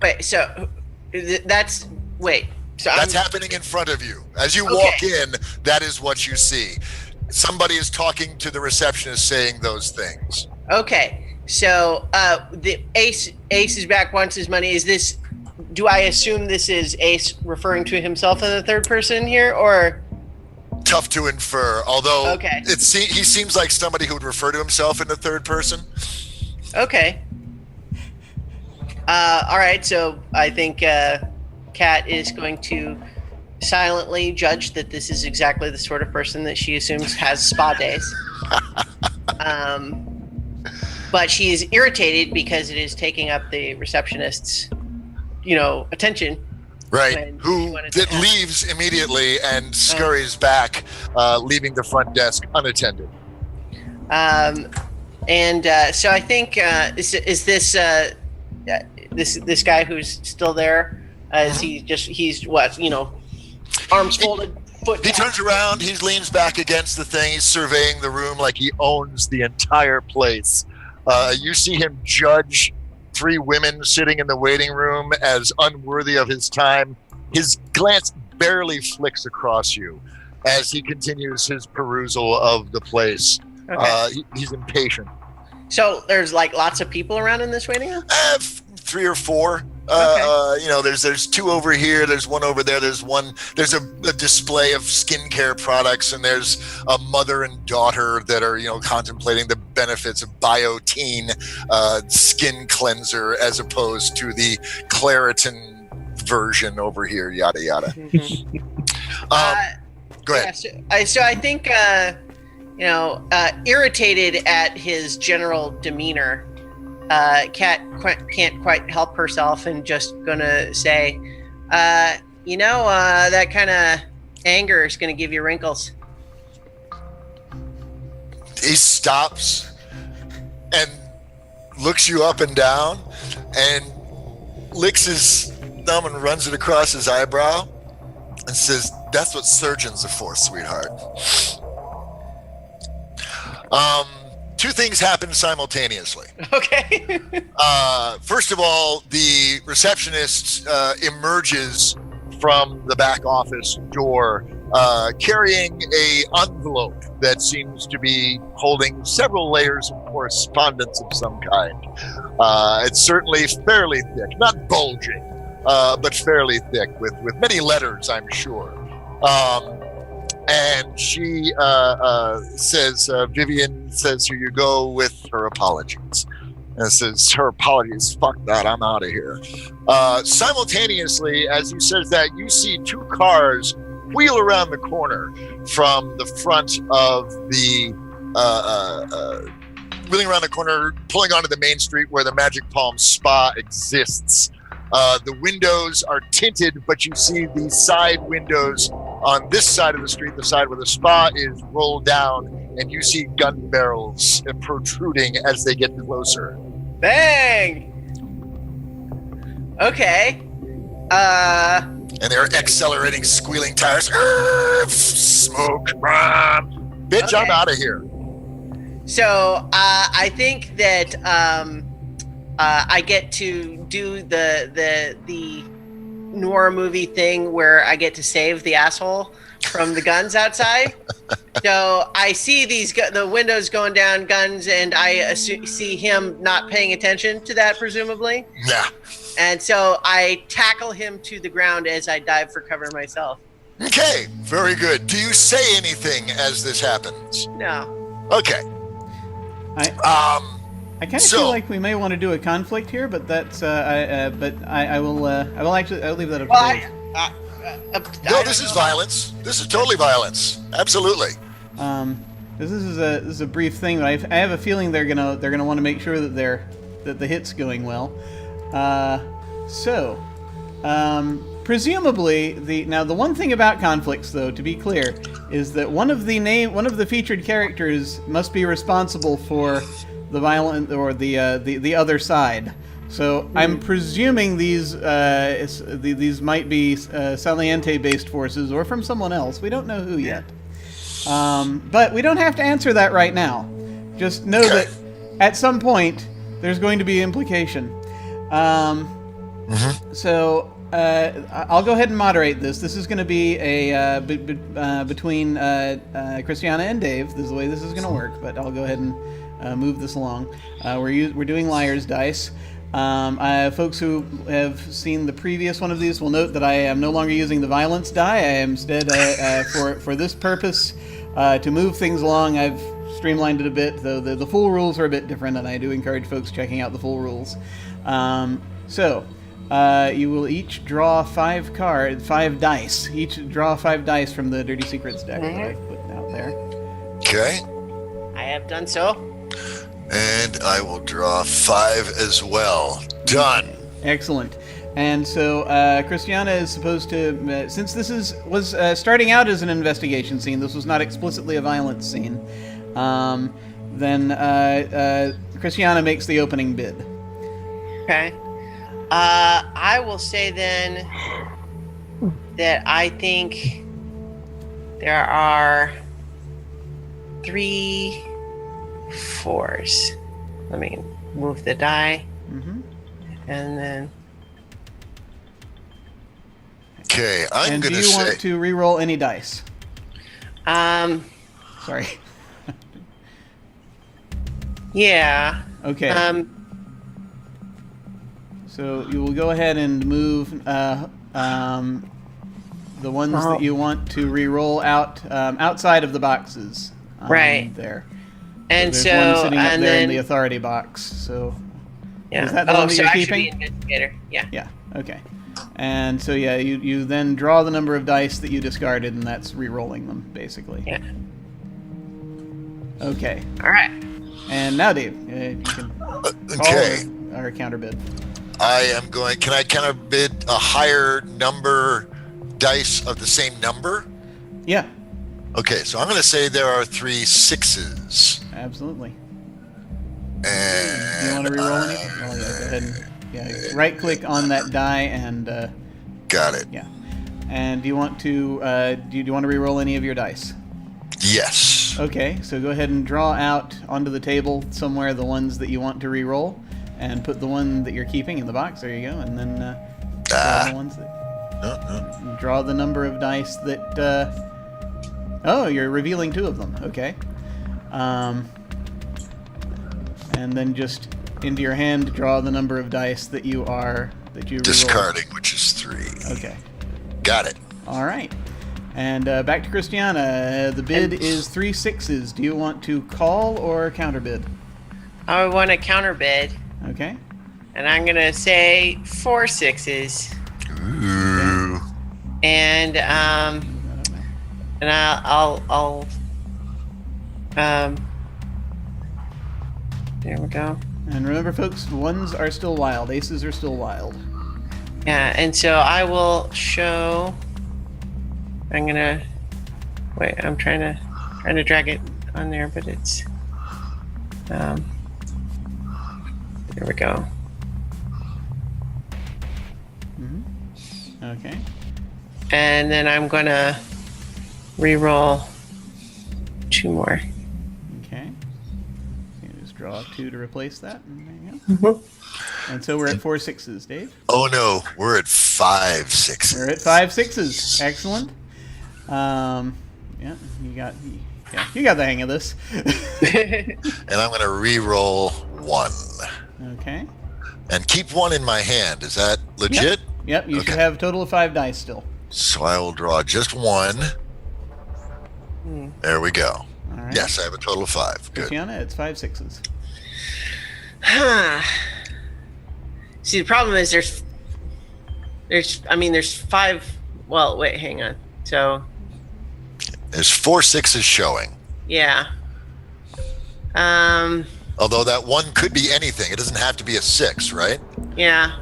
But in the end, it's going. Yeah, depends on what you're bidding to. Whatever the number is, the going to be on the die face on the conflict tract. So I would have to say there's 6 of something else to bid anything else. Right. Yeah, Good. or 3 1s. Or 3 1s. Because that's the next thing on the conflict track. Yeah. Or you could go higher than 6 if you wanted. Just depends.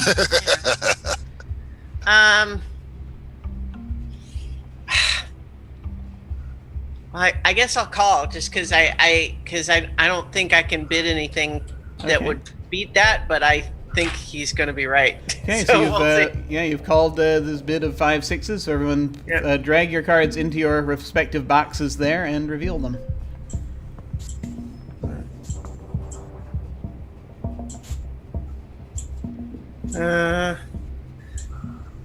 I'm trying to drag it on there, but yeah, there we go. Okay.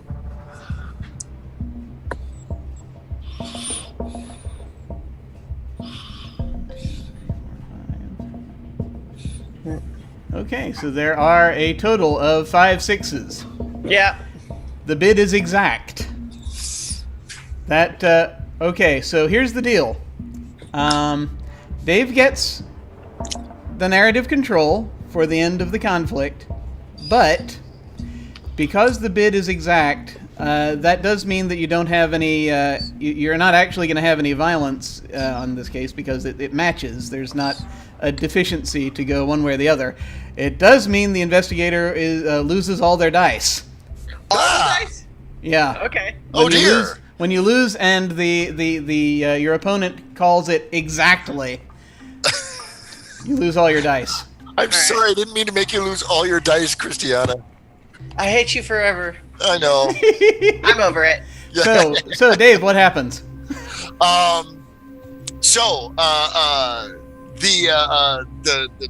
The glass shatters amid a hail of gunfire, automatic weapon fire.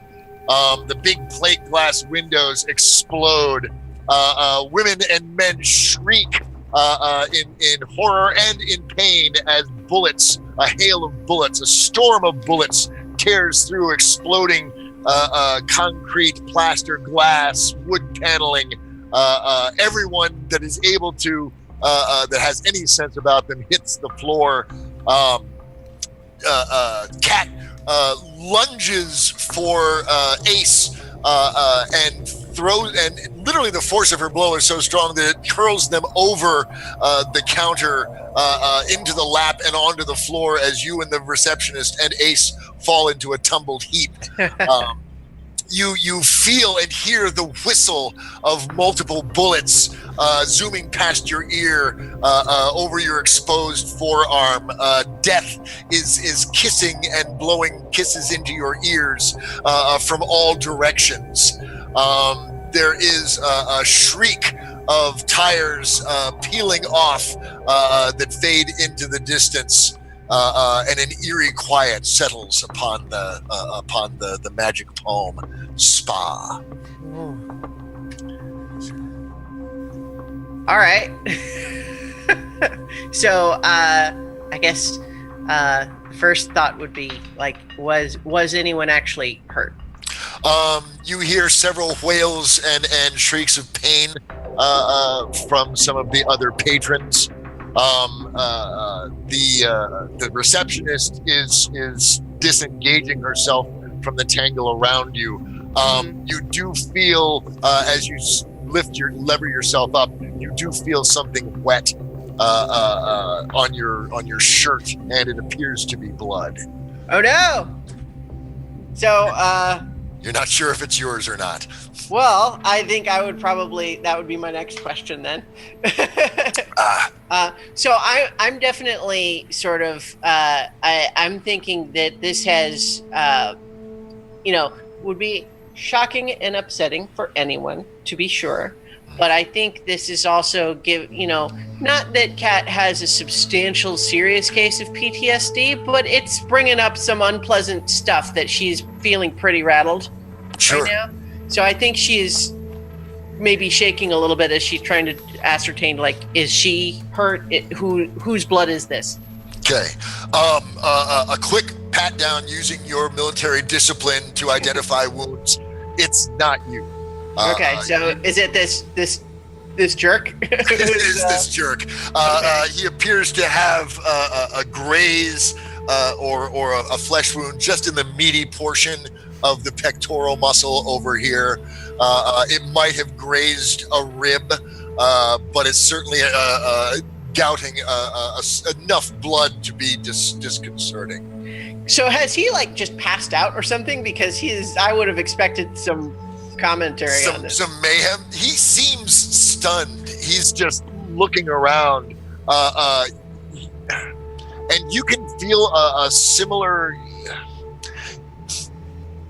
You feel a kinship with him. There is a look of absolute terror on his face at this point, the kind of terror that only comes from an invoked memory of horror and mayhem. Oh, so I feel like I see in his eye that this is not shock. How could this happen? This is like, oh no, not again, sort of shock. Like exactly. He knows something. Like he's experienced something traumatic before. Yes. Oh, damn it! Now I have to. No. Can't hate him as much. All right. Okay. Well, I guess here's a question that maybe Kat doesn't know, which is, does she have any idea who they were aiming for? Not real clear. Because I think, Kat's got to be thinking here, like, trying to kill her for what she's done so far is all wrong. Seems a bit extreme. If they're staking out Beverly's house in order to try to find her,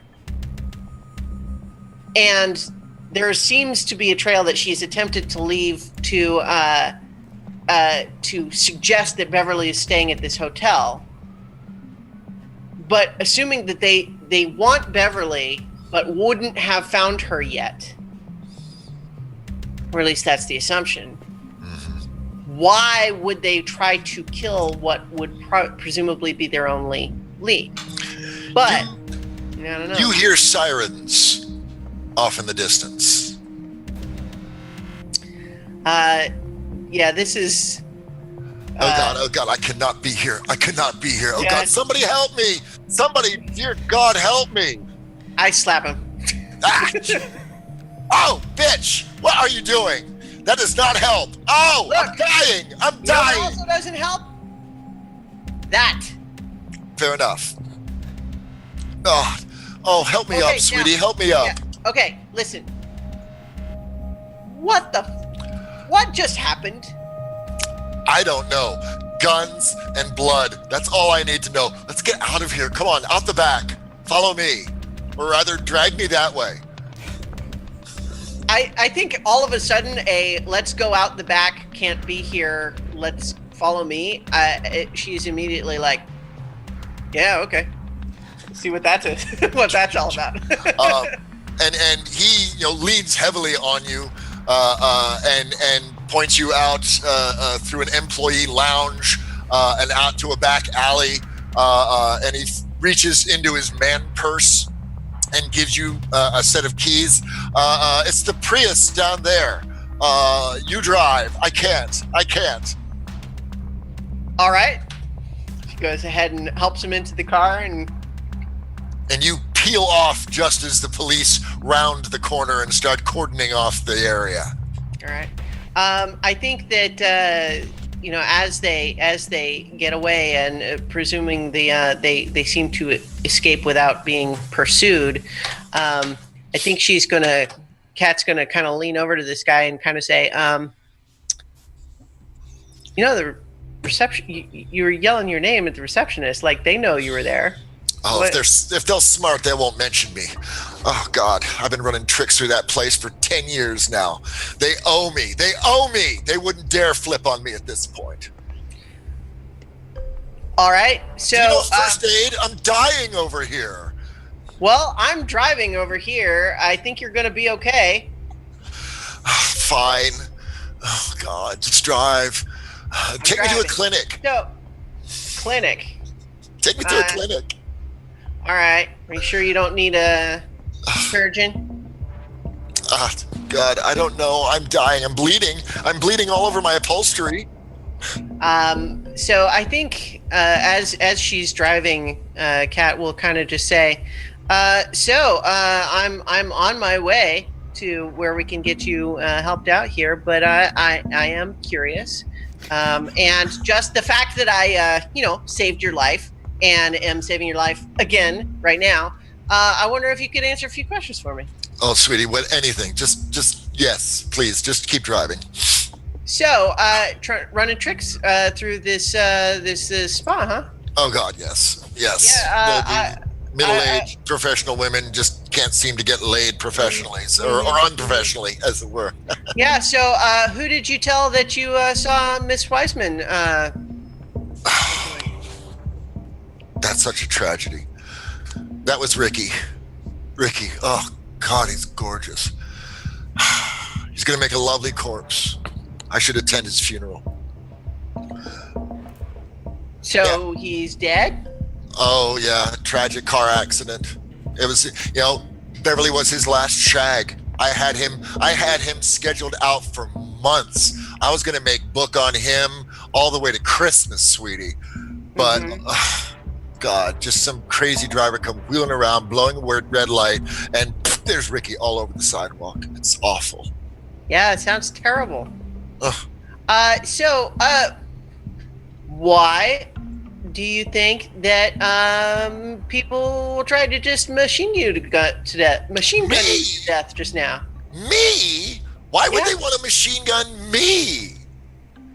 You were the one that didn't want to be there when the police showed up. Well, if you're pimping guys through a spa, do you want to be there when the cops show up?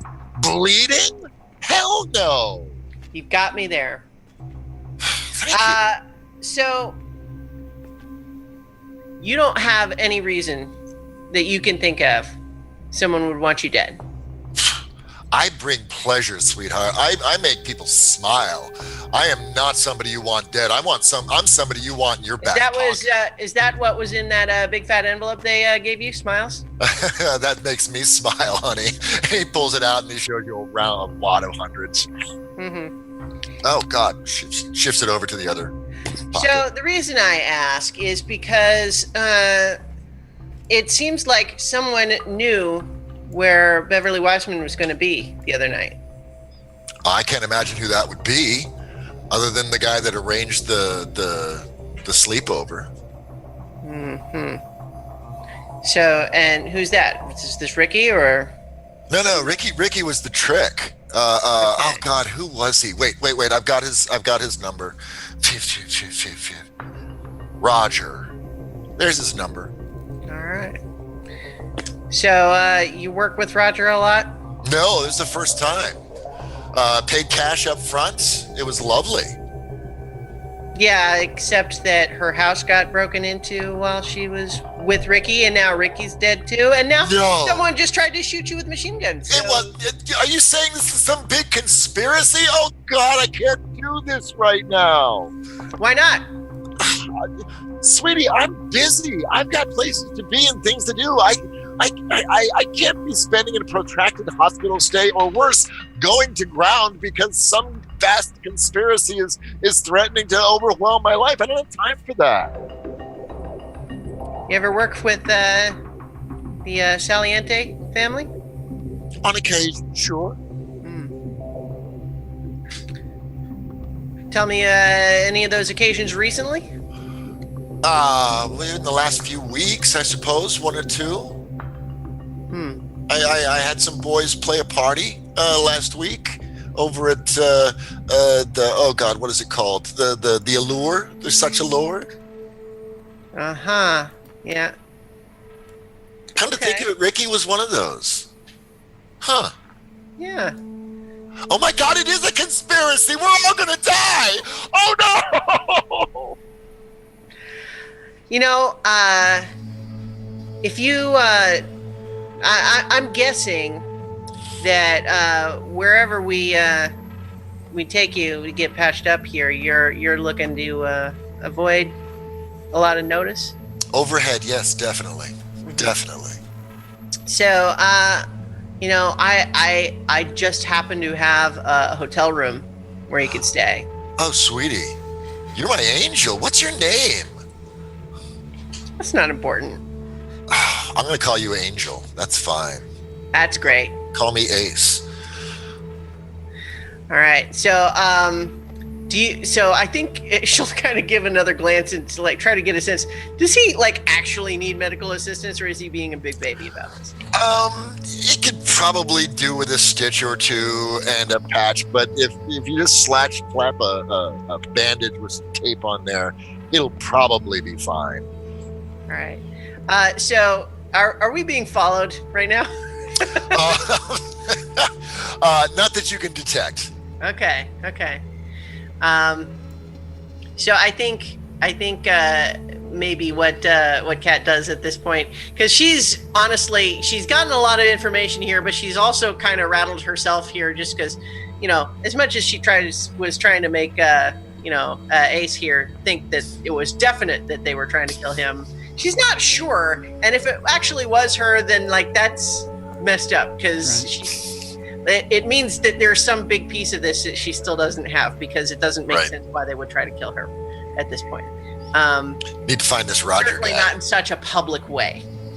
Yeah, and so I think what she's going to do is first she's just going to pull up to like outside some like 24-hour Walgreens. My thought is that we are probably gone beyond the bounds of a scene at this point. Yeah, Yes. fair. So I think we should probably cut the chapter there and do a couple of mechanical things and then continue. I love it.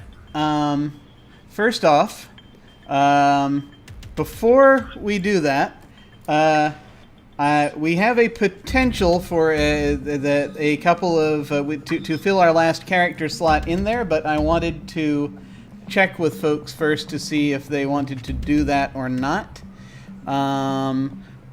We have the potential for Ricky as if we want to name that the murder. We could do that. We could also name Roger as a featured character, and I mean that's still someone you could follow up if they're not, but that's also someone who could be guilty of something. But also, I just wanted to just sort of ask around both Dave and Andante if how they are feeling about that, as far as characters at this point, if they want to use that last slot. I'm gonna say let's hold off. Just because I'm gonna pass the baton over to Andante. I'm not sure what he wants to do or where he wants to go or where Cristiano wants to go next. So we're also at 6:23, so I don't know. Yeah, I mean, it goes. It goes in the round robin fashion. So I mean, it would go back to you and then back to Andante. But we can always do that. Actually, yeah, I'm fine with that. I defer. I don't feel strongly either way. Definitely, Ricky is a murderer, but I'm not sure he's going to be the only one. And certainly, he is a character that we haven't seen. He's a nameless person. Yeah.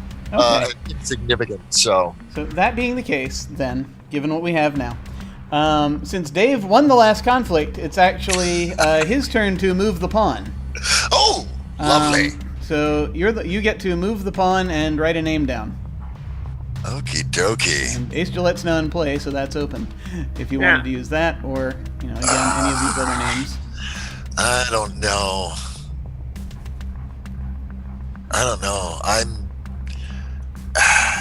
Beverly's been lying.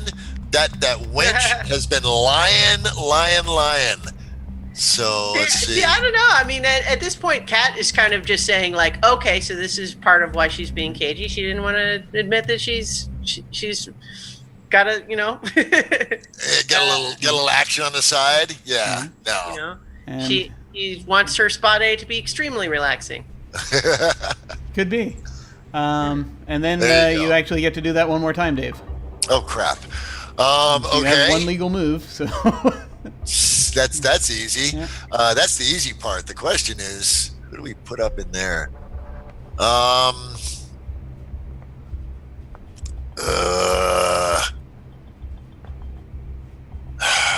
right. I'm guessing this prostitution. This and the tie back to the club. That just seems all too convenient. There's clearly something going on with Dino. okay. We're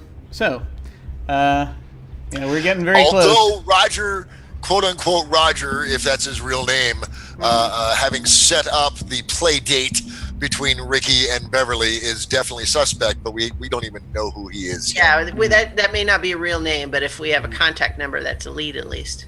Yep. All right, so it moves on. It should, it's basically it should cycle back. It will cycle back. So I'll do authority next, and then Andante will be after me. This is kind of where we do it. So back to that. Okay. Okay. So, Cristiane, you must actually, for the beginning of the scene, you need to propose a reflection scene since you have no dice. I was going to say that seemed like I was kind of setting that up with them being a little rattled and everything. So I think that like the idea of taking Ace back to that same hotel room is kind of an impulsive and not super well thought through plan. She's just trying to connect random dots at this point a little bit impulsively. But I think that, she like, maybe we have a quick montage of she buys a box of Band-Aids at a Walgreens and then takes him back to that hotel room and then basically just ditches him there and goes to like a bar across the street. And she's like, and knowing as she does all of this, like, this is a terrible idea. This is a terrible idea. I don't know what I'm doing. This is all falling apart. What am I going to do? I'm going to get myself killed. And so she's kind of shaky here at this point. And so clearly the answer is to go get drunk. Yeah, of course. Of course. Absolutely. So you drink for a while and you refresh all of your dice. Yay! And so now you may once again propose a sequence. And so you can propose again an investigation or a revelation sequence. All right. Well, I think we've still got that burner phone. First thing I think I would probably call Roger if I have a phone number. Okay. Let's see. My only thought is that given where the crime grid is, we're going to have to drop a body soon. That said, that could happen. I was assuming that Ricky was supposed to be the murderer. It has to be a featured character. Oh, okay. So that can be. Last week, I had created a character and then I immediately killed them off. But because they potentially could be guilty of something else, you see, so that's also part of it, just part of the inherent in the death. But we can. Let's go ahead and see where that goes, though. When you call Roger, So Roger was the guy who set up the play date with Ricky and Beverly. Okay. That's someone who works for. Presumably works for Saliente? Unknown, okay. Yes, presumably, yes. Oh, that's okay. the assumption. If Dino is the guy behind this, then yeah, apparently. Interesting, okay, I've just received some information. We've all just received some information. My question then is, just because, so, before you make this phone call, Andante, would you like to play Roger for this? I don't think I'd be able to to accomplish that. Actually, at this point. Okay. Yeah. Yeah, no worries. I was just curious. I just we had a scene going by for quite a while, and so I just wanted to make sure that. So feel free to keep throwing to throw stuff in. We could also have this phone call be resolved very quickly. Like it could easily be. I could do it as well. I just wanted to. I wanted to make sure everyone has turns doing things, even though as the gavel's going around. It could just be a receptionist desk. Yeah, it could easily. Whatever. Yeah, I think we'll do that. Make your call. All right. Well, so beep beep beep beep beep. Is this a business, Dave? Is this a business number? I would think that this has got to be a private cell phone number if it's used for this purpose. If this is the Ace's contact number for this purpose. Yeah, this is going to go to a burner cell. Probably go directly to voicemail. Okay. Or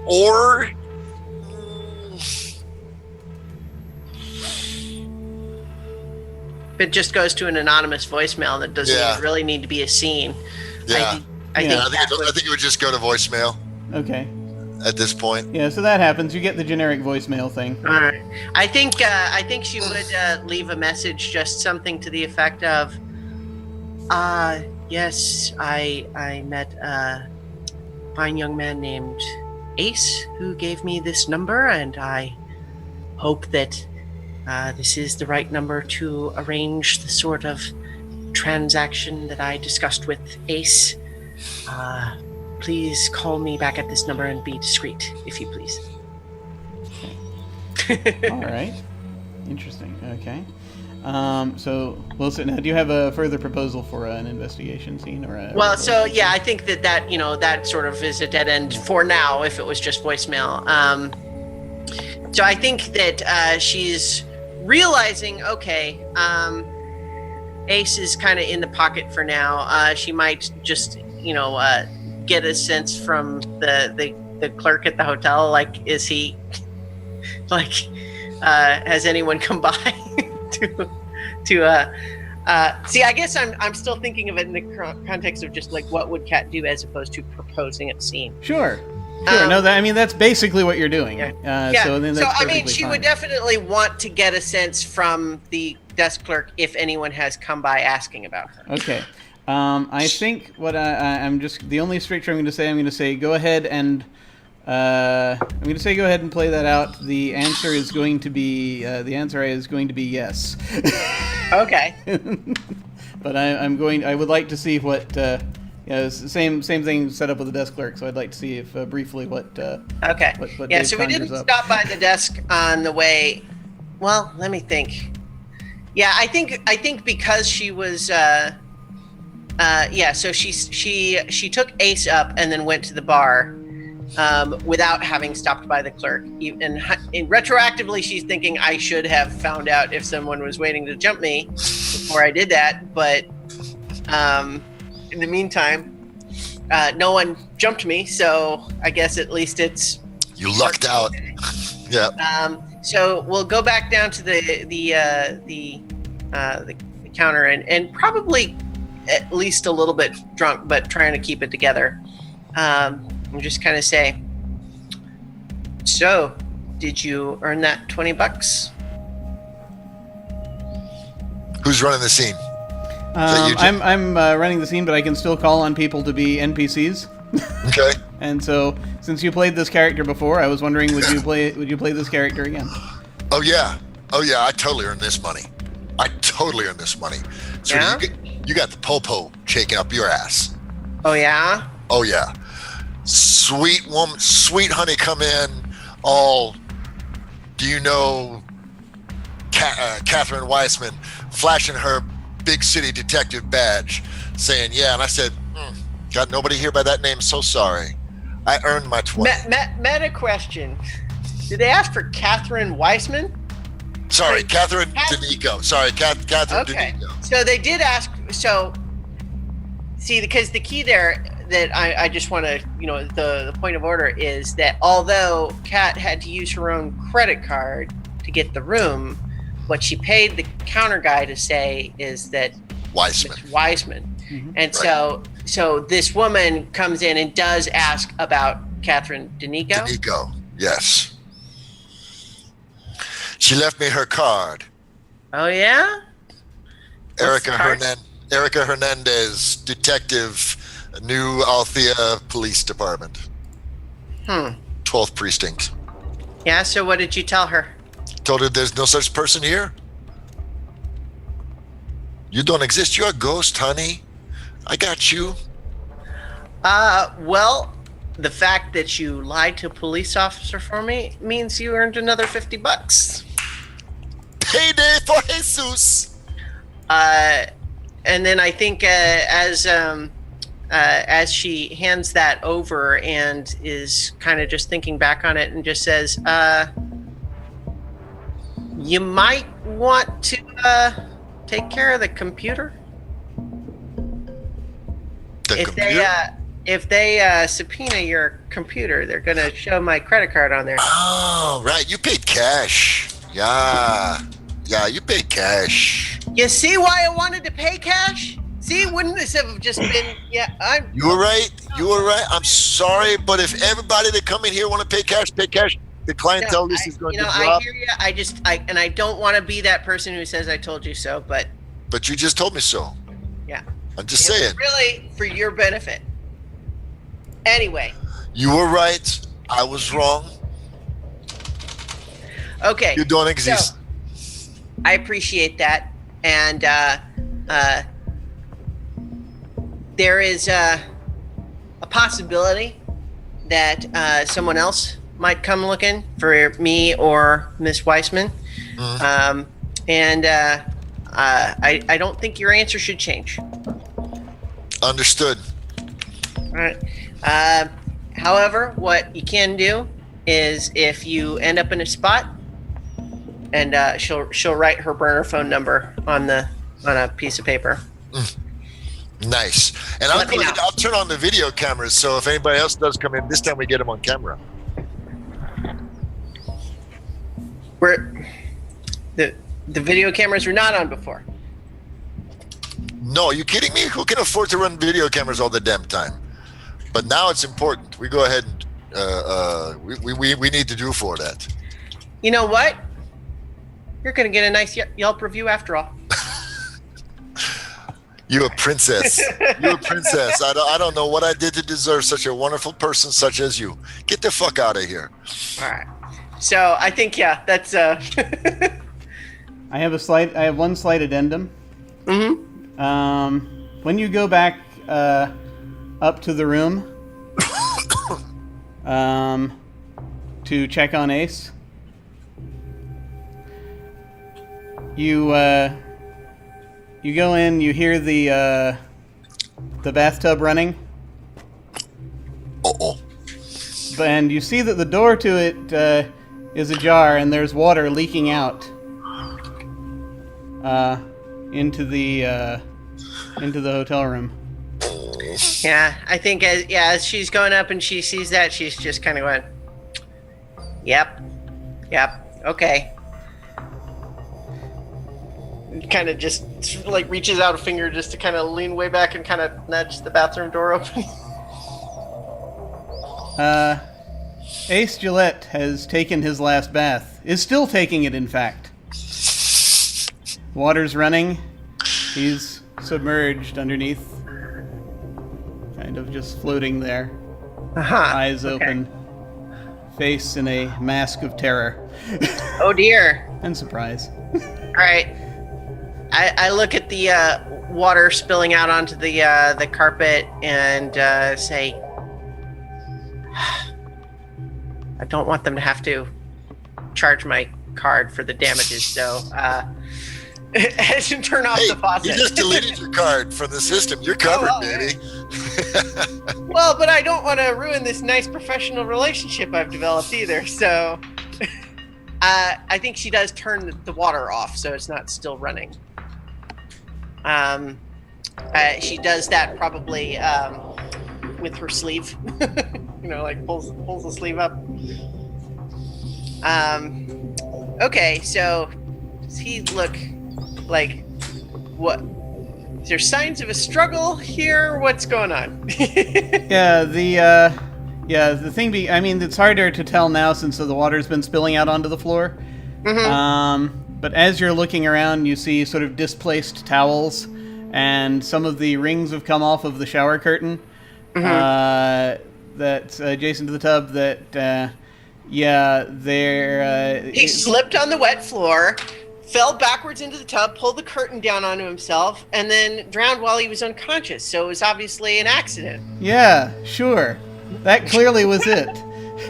And at least it appears as though some care has been taken into making that appear to be what's been going on. Yeah. So, I'm declaring a crime, by the way. I just thought I'd mention that. That's Crime. declaring a murder. Murder. So I think, Kat will take just a brief moment to feel really sorry for herself that she's such a crappy person that she just got this guy killed. So just kind of the indulging in a moment of self-loathing. Sure. Yeah. In the classic noir tradition. Yes. So is there any other sign? Like, was the door forced, the hotel door, or does it look like No. that someone got in with the key? Nope. Or was it let in? Or was let in.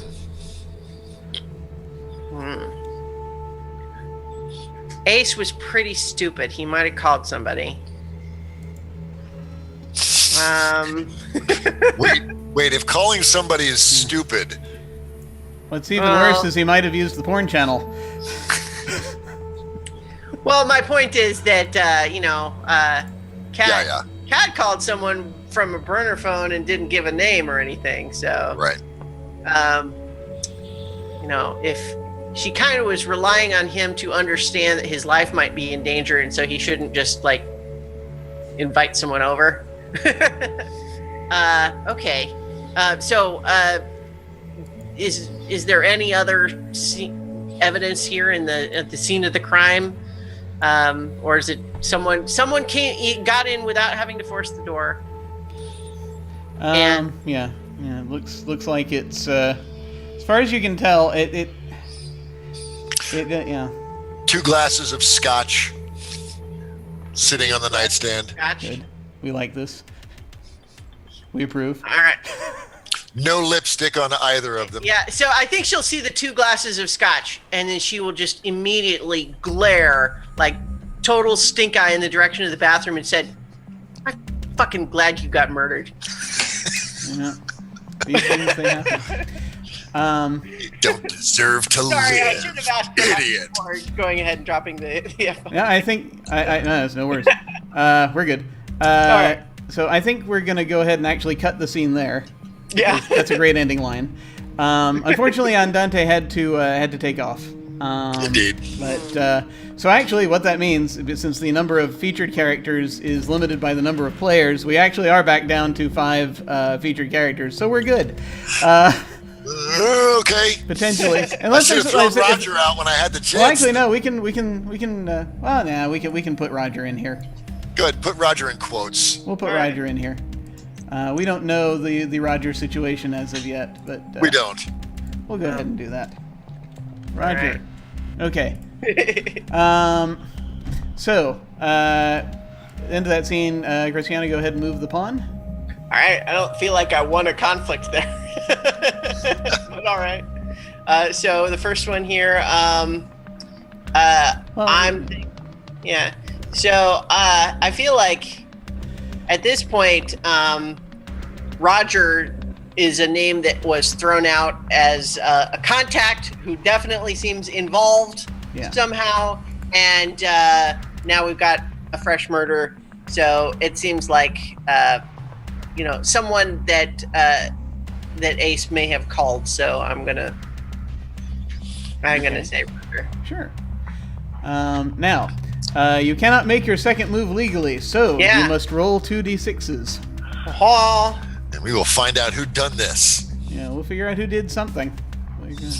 And actually, 7, which Okay, there's so- a 5 and a 2. okay, so the 5 is I'm reading the first die is across the top, and the second one is down. So it's exactly where you are. So Roger apparently is guilty of something. Now, Kat may not know Okay. this yet, but since you are the investigator has jurisdiction during this portion when if there was no conflict in the last scene. So you may actually now decide which crime Roger is guilty of. So I decide? Or? Yes. Okay, well, I think he's guilty of the murder. And in fact, I love the idea of a flashback of me down at the bar calling the number on my burner phone, and we flash up to, a cell phone ringing as Ace is being choked out under the water or Oh, whatever. nice. Okay. Awesome. Okay. I like it. I like it. So Roger did it, and we're actually now we're getting very close now. Very close. So I think that, Kat doesn't know that though, right? Or is she guessing? She can. Well, no. Yeah. This was out of character. This positioning. Yeah. So Kat doesn't necessarily know, but she might find out very soon. We know it though now. And Kat's probably about to find. We need to have Kat find things out very shortly, because it's quarter till. Tick-tock. We're very close. This will be like the penultimate scene, probably. We're transitioning now over to Dave having the gavel. You may go ahead and propose a scene. What do you want to do next? Christiana. Oh, okay.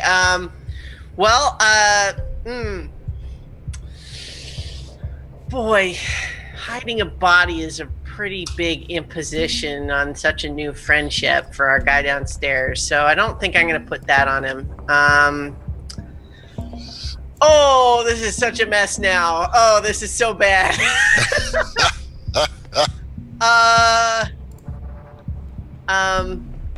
Yeah, okay. Yeah, I think there's no way to avoid unpleasantness here, but I think she's just going to go down and we I don't know if we need to role play out the whole scene, but there's going to be just sort of an awkward coming down and sort of maybe a peek in, like like avoiding the video camera that might be turned on now. Okay, right. And then just sort of like, okay, here's the thing. This was not part of my plan. It was part of why I was wanting to know if someone was coming up, but looks like someone did. And I'll just spit it out. Is that the body in room 226? Is that what you're trying to tell me? Because you sound like you're trying to tell me there's a dead body in room 226. Let's imagine what would happen if that was what I was trying to say. Oh, Madre Dios. Okay. So, I didn't do it. Hypothetically, I would never do such a thing.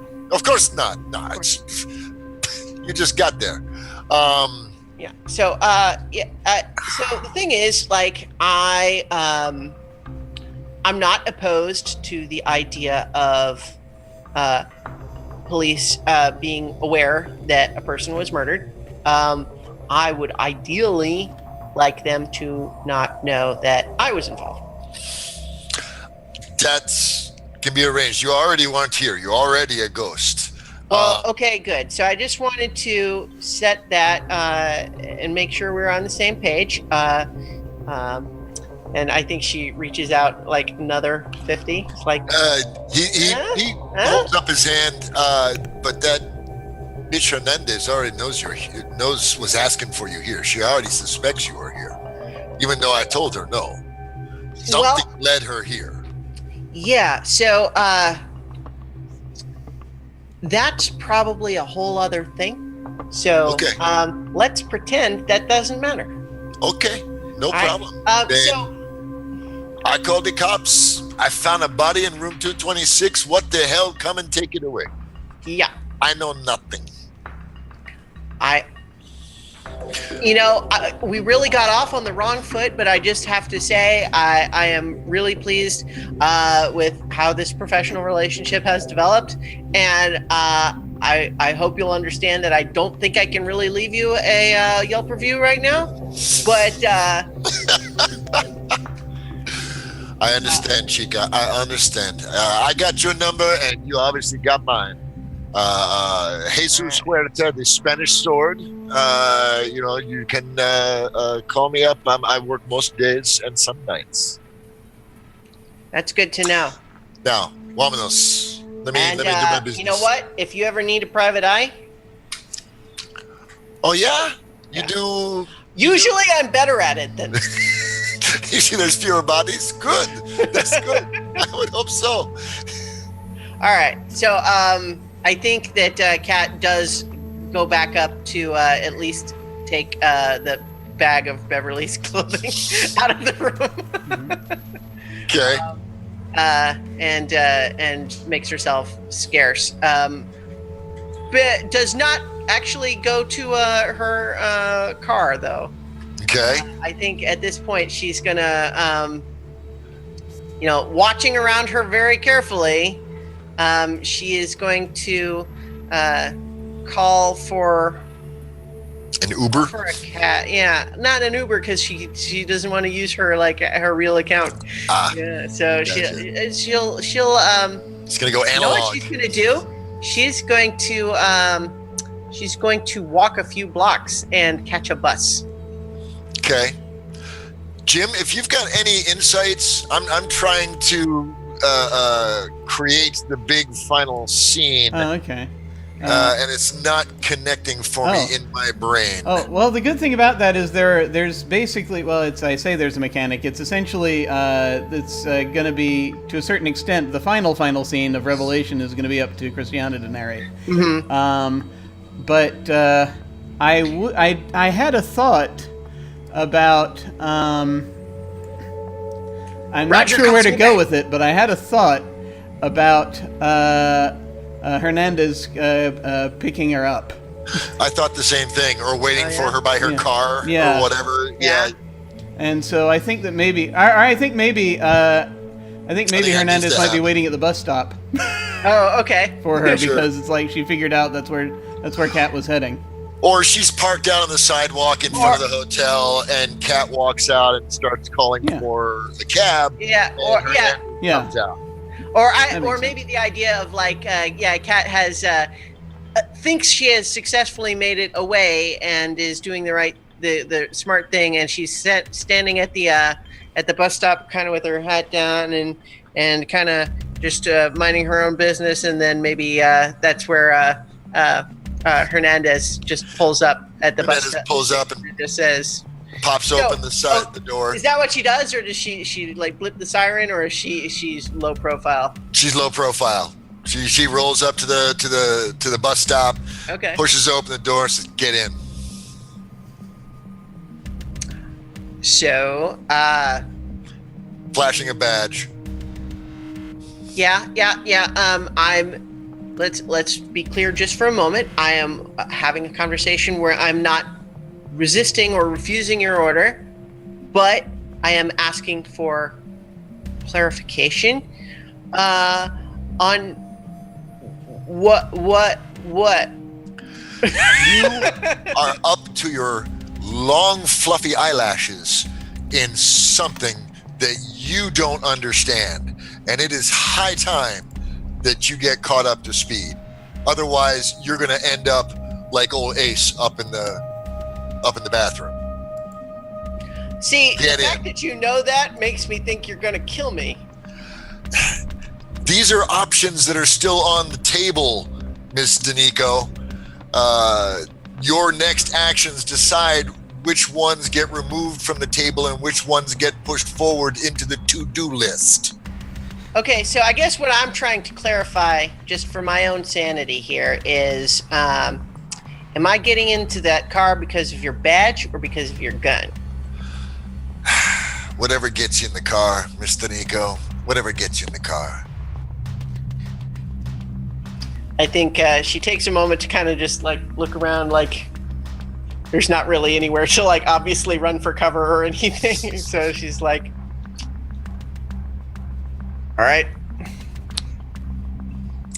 You know what? I'm going to say at the last second, if it doesn't ruin everything, I'm going to say she's going to start to get in the car and then have just a moment of like just little blink. What am I doing? Then she's just going to take off sprinting down the street. throw the duffel bag of clothes into the car and just run. She's running for it. Okay. Okay. Sorry. Go ahead. Does that? No, go ahead. That's everything up. I'm just sort of. No, not at all. I feel as though there's that there might be a chase about to happen. Yeah. I think so. Before we. Okay, it's 5-7. All right. So my question is, okay. So how do we about want this? to do it as a conflict, or do we want to just say what happens? How about this? As this is the movie version of this, is that what we see is, Kat starting to get into the car, suddenly getting a dangerous expression, throw the bag into the car, take off running, cut to sitting in the car with a black eye, maybe handcuffed. Okay. Works for me. Should we say that that's the end of that scene? Sure. Yeah. Yeah. Okay. So Christiana, go ahead and roll, Okay. because we got one more crime to solve here. Yeah. 2 and 6. So 2 and 6. That actually is okay. Well, no, you get 2 moves. Remember. Okay. Well, So okay. write a name in there. Okay. I'm sorry, I went ahead and moved it. All right, that's all right.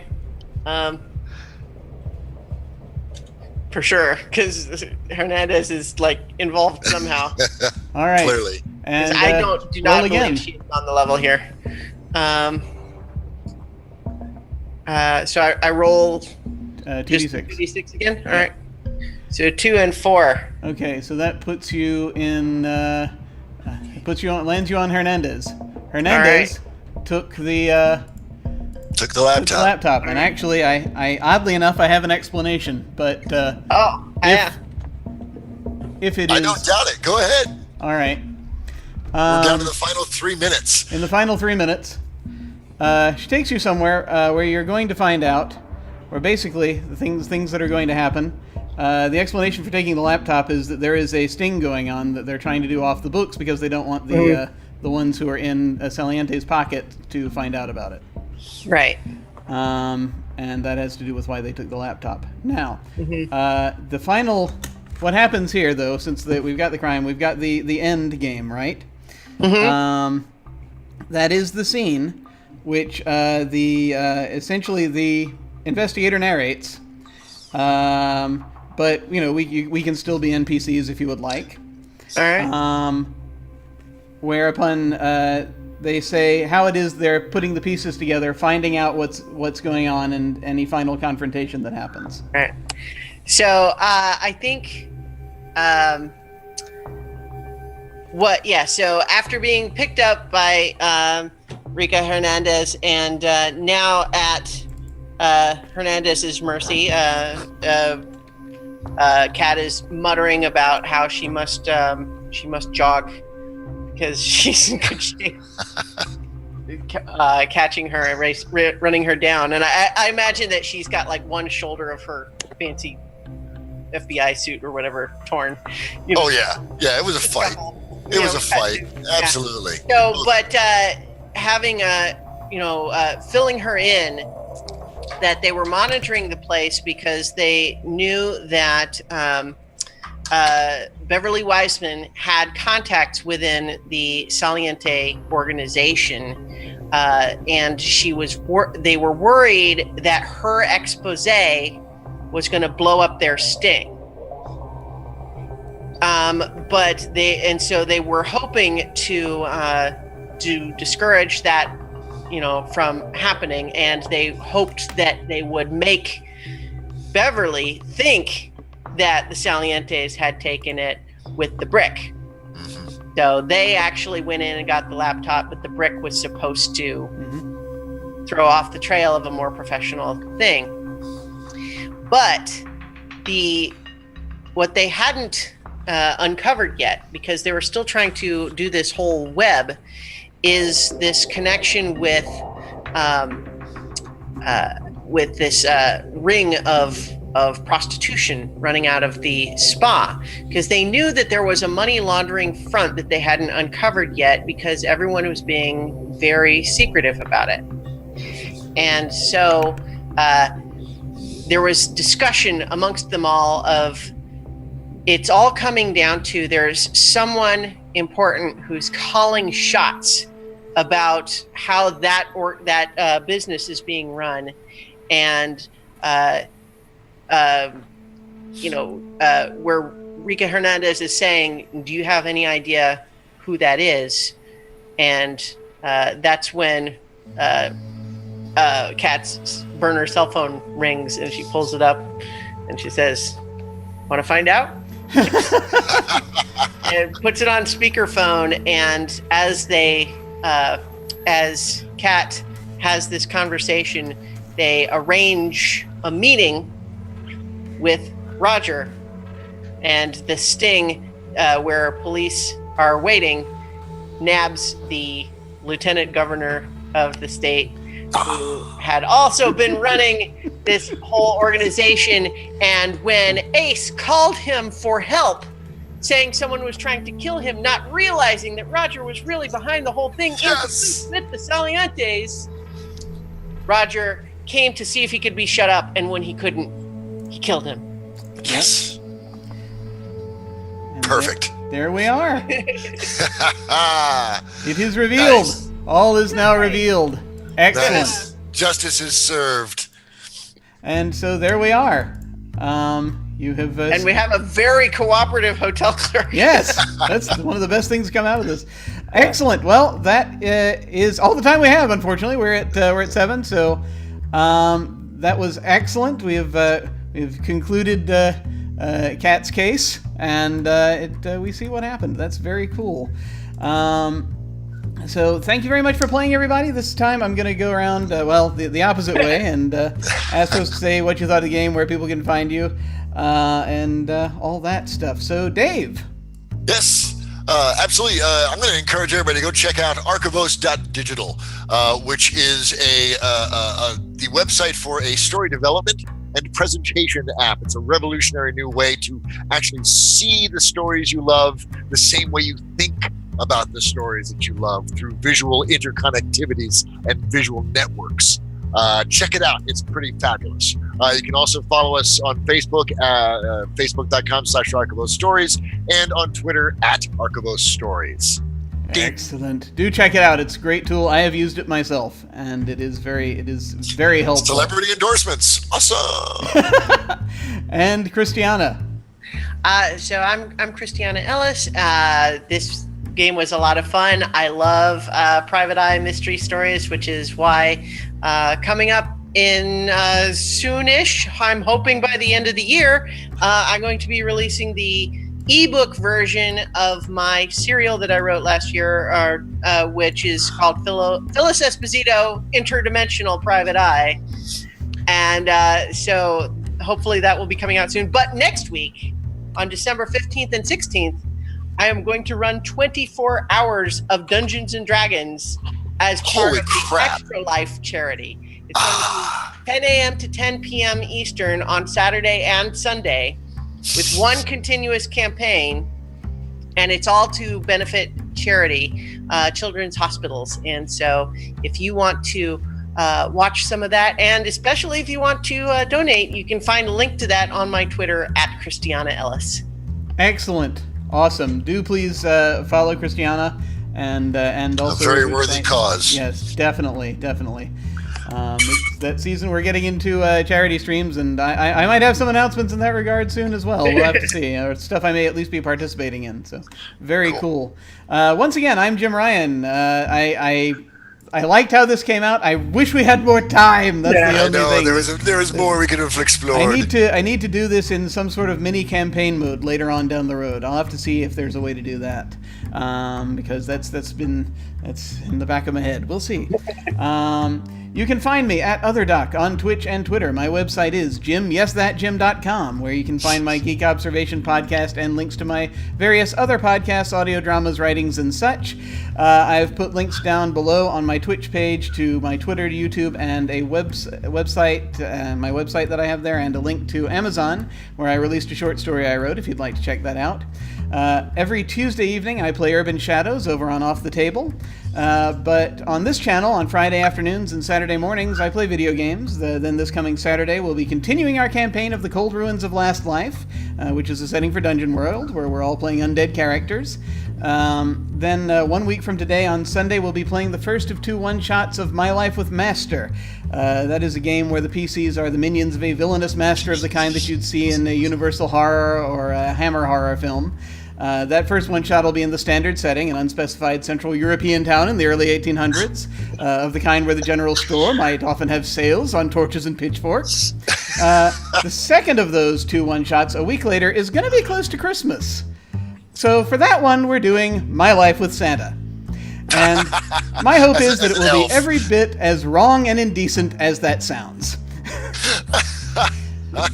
And incidentally, I think there's still 1 or 2 seats open. If you'd like to sign up to play in either of those, I'll have to check when I have a second on that. But if not, I still take... The 22nd is when the My Life with Santa one? My Life with Santa is, yeah, that's the 22nd. I originally thought I wouldn't be able to do that, but I maybe can. So I would love to if you have a spot open. Oh, it's right now, yeah, definitely. So the 23rd actually would be Sunday. Yeah, it's 22nd or 23rd. I was looking at the thing. Yeah, the 23rd, Sunday the 23rd is when that one is. I can do that.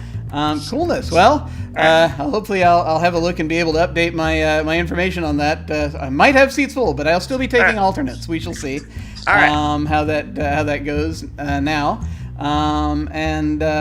So we have that, so like I said, still taking alternates if we have cancellations. There are also seats open for the Star Wars and Shakespeare-themed Lady Blackbird hack that I have coming up the Sunday before the end of the year. So if anyone would like to sign up or just see more info on those games, you can go down and click on the RPG sign-up link. That was really cool. I think my friend Greg is playing No Man's Sky. I think I may issue a bit of a raid on that after we go to the end card. So stick around for that if you so desire. Thank you so much for watching, folks. Take care, and I will see you all of a sudden. Farewell! Bye!